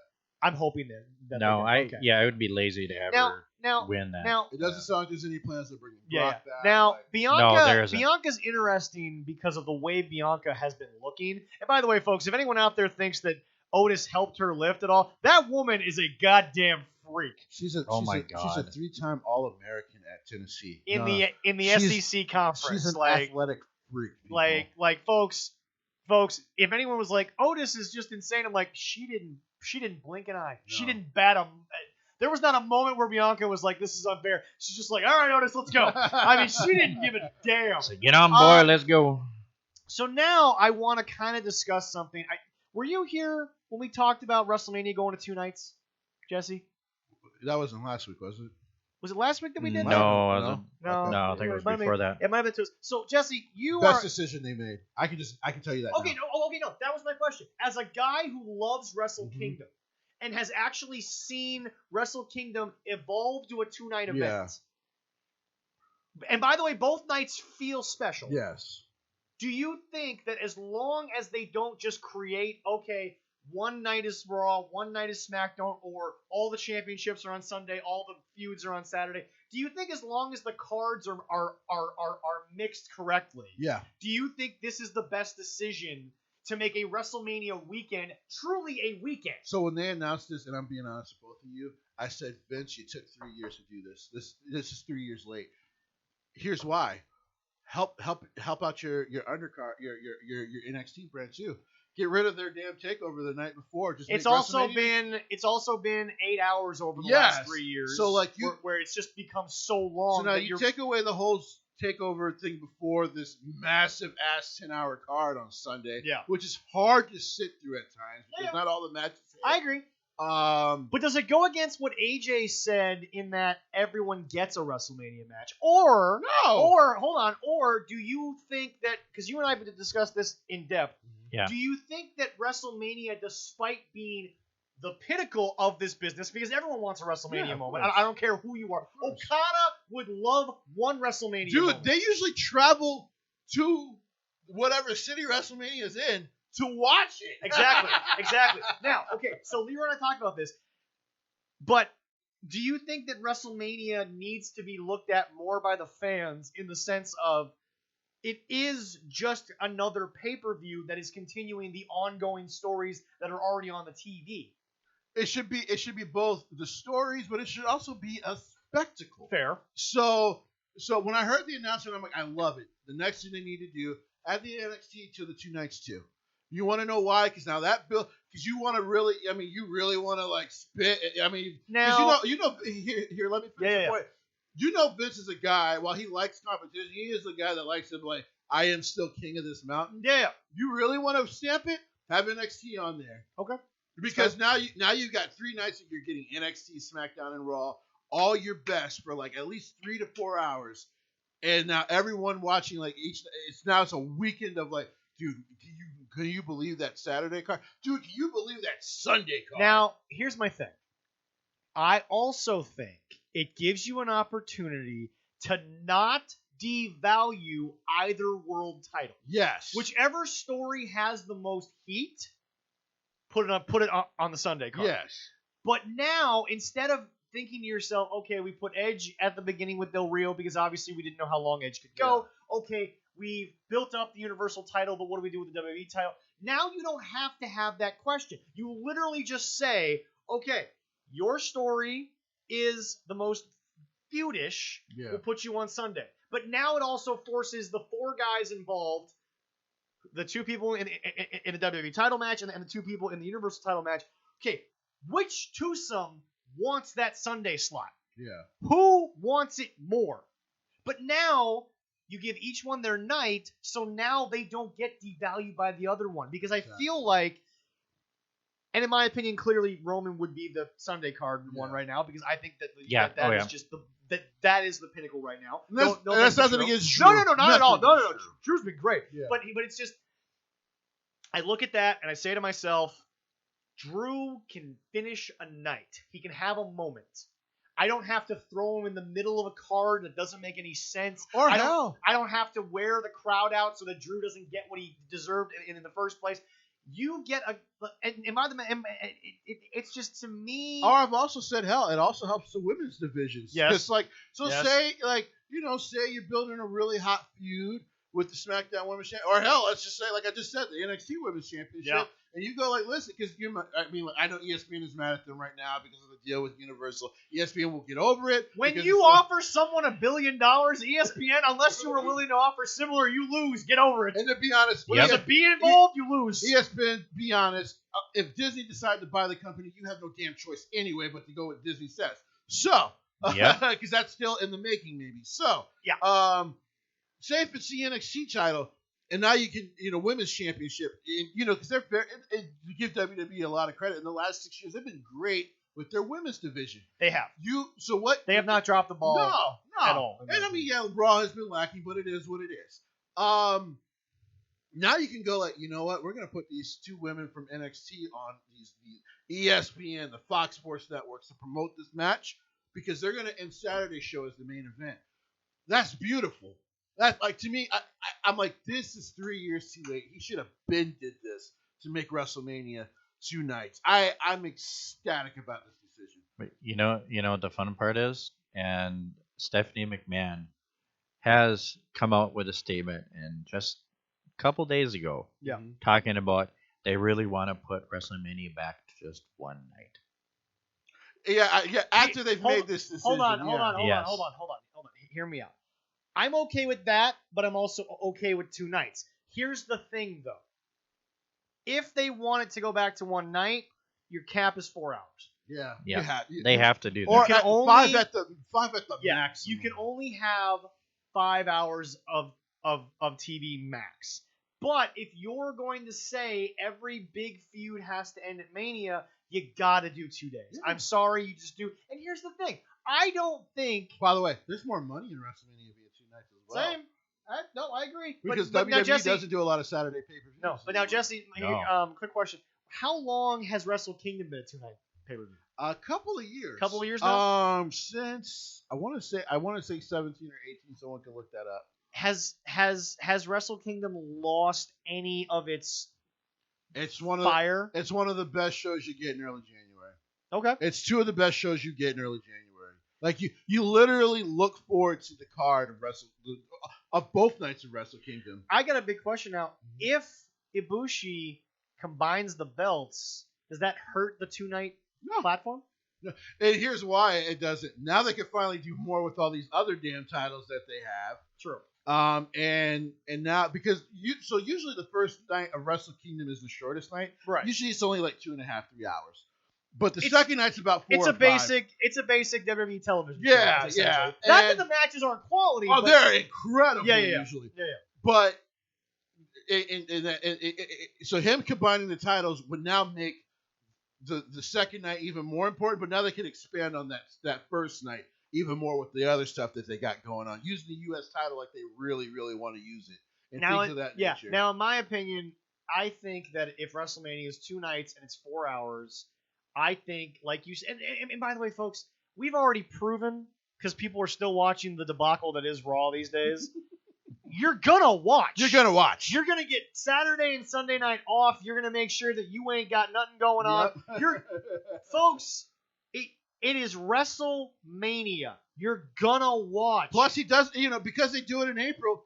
I mean, do you really care about the beginning of baseball season in America? No, you don't. I agree. Don't lie. No, you don't. I agree. Baseball doesn't get fun until about June. Yeah, like maybe like late June. Yeah. And then in basketball, it's right after the All-Star break. Maybe you care, but there's no really important games in April. Not until late April. But see, that's my biggest thing is that, and this isn't necessarily where Rumble talk, but this is where we're at.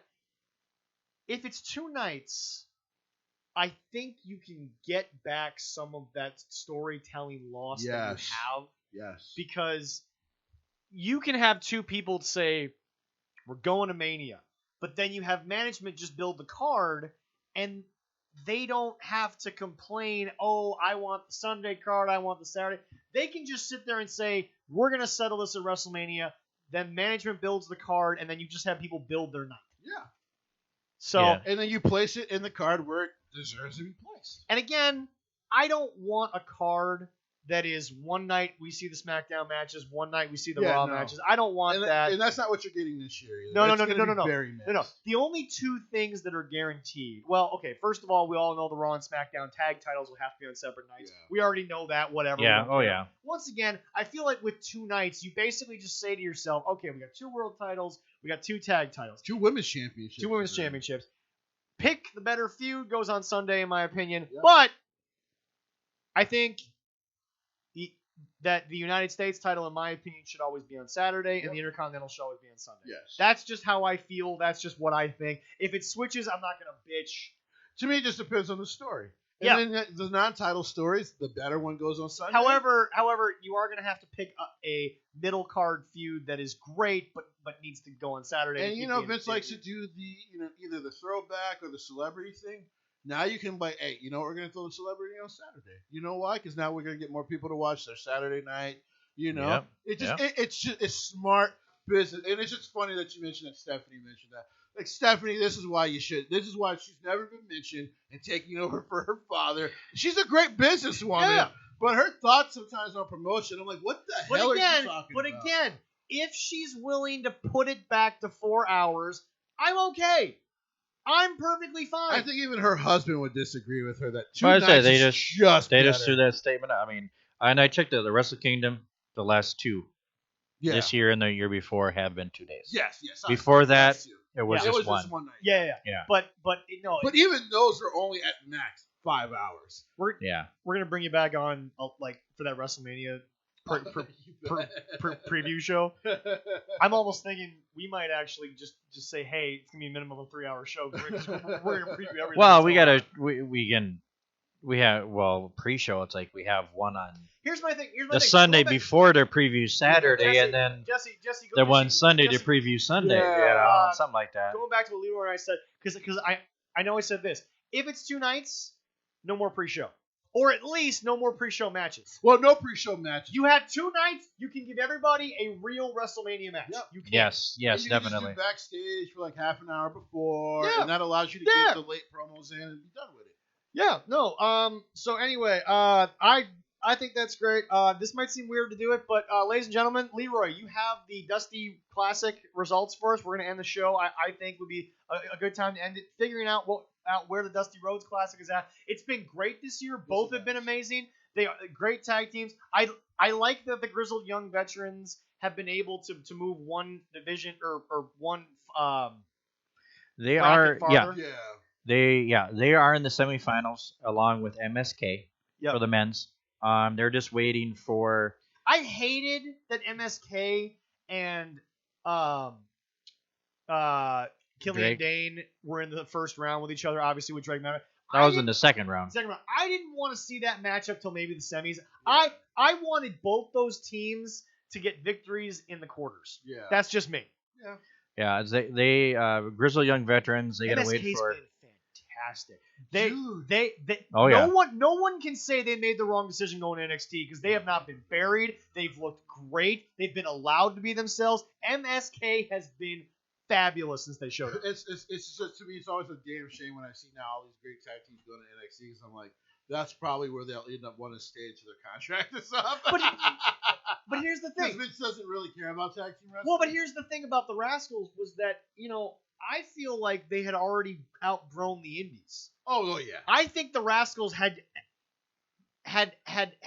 become so much. There wasn't a lot more for them. No, there wasn't. So in my opinion, why not go to a very competitive tag team division? I don't know. I still don't know how I feel about Imperium going out round 1. But if they can rebuild Imperium now that it sounds like they're bringing Walter to regular NXT. That's what Walter's probably rumor is possibly yes. Remember, folks, it's gonna be. He doesn't mind touring in the United States, but he doesn't want to move to the United States. And here's the thing: if he's just coming to do the NXT, because NXT is live on Wednesdays. Yes. But that just means he has to be in the States for a couple of days. Now the problem with the whole pandemic situation right now is he would actually have to stay here because the video package that we've seen since who was the guy that showed up with I forget. He was formerly Insanity. Yes. Yeah. I can't remember his name off the top of my head. But anyway, he's now back. Imperium is 3 out of the 4. They said in the video, my arrival is just the Alexander beginning. Wolf. It's Alexander Wolf. Yeah. Wolf was in there somewhere. I knew that. But Alexander Wolf said, my arrival is just the beginning. So Walter is obviously coming. Yeah. I don't know who Walter's coming for. By the way, they could be doing the Finn Balor thing that they were planning on doing before Yes, the pandemic okay. hit. So Finn's probably going to come Yeah. in. It'll be interesting to see what Finn creates as a faction, unless Finn just takes the Undisputed Era as presently constructed while Bobby Fish is out. But I'm not here to speculate that right now. But anyway, Leroy? All right. The next round, it's going to show up. It's going to be Undisputed against Ciampa and Timothy Thatcher. That's the next matchup for the semifinals. We'll see who can win there. I believed that this was just a way to get the Undisputed Era to get a tag shot against I Oni actually and don't Burge. believe that anymore. No. Because this is a quarterfinals matchup, I don't know what to think because seriously, in my opinion, this is the matchup that determines the winner of the Dusty Classic. I actually don't Could believe be. that anymore. And I know this is going to sound crazy. Yeah. I think they're going to do a heel versus heel. I think it's going to be Grizzled Young Veterans versus my two favorite bald dudes.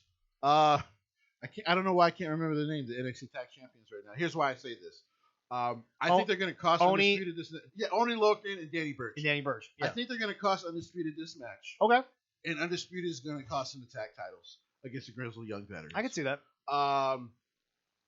Because here's why I say this. I always thought that Tommaso and Thatcher weren't, if anything, they weren't going to get past after the quarterfinals. Because I think that they're going to feud one more time. Mm-hmm. I don't know what the hell Tommaso's going to do after this, though. Like, I really don't. And I know he doesn't want to go to the main roster, but now is the perfect time because it doesn't look like even once Vince can get fans back, he's planning on traveling much this year. Yeah. So, we'll have to wait.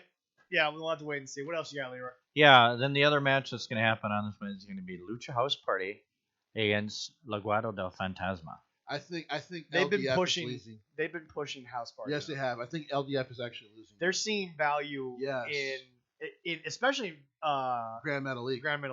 They're seeing a lot of value in Lucha House Party right now, and I like that Lucha House Party can sort of jump ship to different shows and still have the spirit of the Lucha House Party.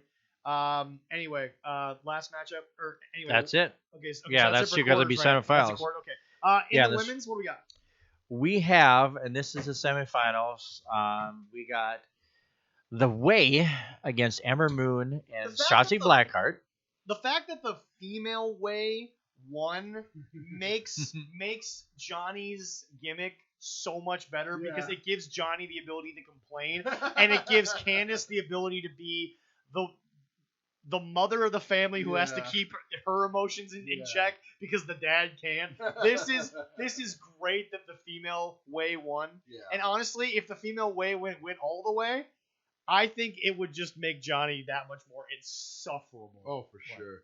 But to me, this is only huge because you have to think whoever is winning this is getting called up to the main roster as well. Probably at some point, yeah. But they're going to be on the main roster shows as well. Yeah. And I do not believe that will be Candice LeRae. We talked about Casey. And Catanzaro I don't know why it won't be Candice, but it won't be Candice. But we Casey talked about and Casey. Dakota Kai, that's the other one. Yeah. Raquel and Dakota, in my opinion, aren't going to have a challenge until probably the finals. Yeah. Yeah, they're my pick to at least go to the final. They're and what they have it here is February 3rd to the 10th is going to be. So they're going to have one this week and one next. Yep. And in the finals for that, and I believe for the men's, is going to be on Valentine's Day for Takeover 33. The Massacre. Yeah. Now, the last thing only in Chicago. Yep. The last thing that I want to say before we head out here is, who the hell is not looking forward to Toni Storm versus Mercedes Martinez versus Io Shirai? That triple threat match is going to rival Rhea, Io, and the Charlotte. biggest question is this the time she finally loses the championship? Io, this is the best threat she's had. No. Outside of Charlotte, no. And I agree, but Io is so good. What do you do to end that run? She's so good. And the problem is when you end the run, you got to start to think. So apparently there's rumors. Yeah. This is the first time Vince has actually really, really paid attention to the women's division is because of Io. Yeah. Because of what he's gotten out of Asuka. Yes. She just get a call up right away. And by the way, folks, for those of you who are like, oh, they've made Asuka so blah. Asuka's had has had the best 14 months of her career. Well, not only that, but not only that, but the crazy like dancing. You know, we've had this conversation 1,000 times. That's just Asuka. Yeah. That's just Asuka. That's just my favorite kind of Chad, my future wife. And by the way, can I point something out, folks? Does anyone actually legitimately, not just disagree with me, do you actually not believe that Asuka can at any moment just flip the switch and become the Asuka again? I'm about to say they've never taken that definitely. away, even in this character. That's never left her. She showed a little bit of it against Bliss. Yeah. So like you can clearly tell it's still there. If Alexa Bliss wins, I'm not gonna lie, I want a Fiend women's title. God, yes, I do. You know, so here's my hope out of the Royal Rumble, and it's just because I love Bray Wyatt so much, and I love what he's done with the Bliss character, and I love the Bliss shit. It's been great. It would be great if they both won, because you get a dark. You get the dark. You can finally do the dark shroud over WWE that I think Vince has wanted to do since the Ministry. Yeah. But hasn't really had the characters to do. Oh, I agree. So can't go 3 hours. Oh. Well, ladies and gentlemen, that's a good time to stop the video. Decided that it was done. Jesse, when you're here, 3 hours flies by. Oh yeah. I don't even notice that that we're 2.5. I looked over at Leroy. I gave him the official sign for how much time, and he's like 2:55, and I was like, damn, I just love talking. Thank you. It's so much fun. For all of us here, obviously, go find Jay's Take on Facebook if you can, folks. You got some stuff coming up here soon. So, like I said, really quick, actually, the channel will start going live 4 days a week, Tuesday through Friday at about 2:15 Central Time. YouTube.com/Jay's Take Rants. You can find me on Facebook at Jay's Take Radio. Perfect. Come on, join. Come chat. Well, you got more days now, so I'll definitely have to come on there. We'll have to shoot the shit on some sports stuff there. Have to try, yes. Anyway, for all of us here at 13 Cards, Jesse, do you want to guarantee that you'll be here next week? Or Let's just say I will plan on being here. Perfect. All right, no, that's great. But anyway, for all of us here, I enjoyed the show, folks. Loved it. Enjoy the Rumble. We love y'all. Have a great day.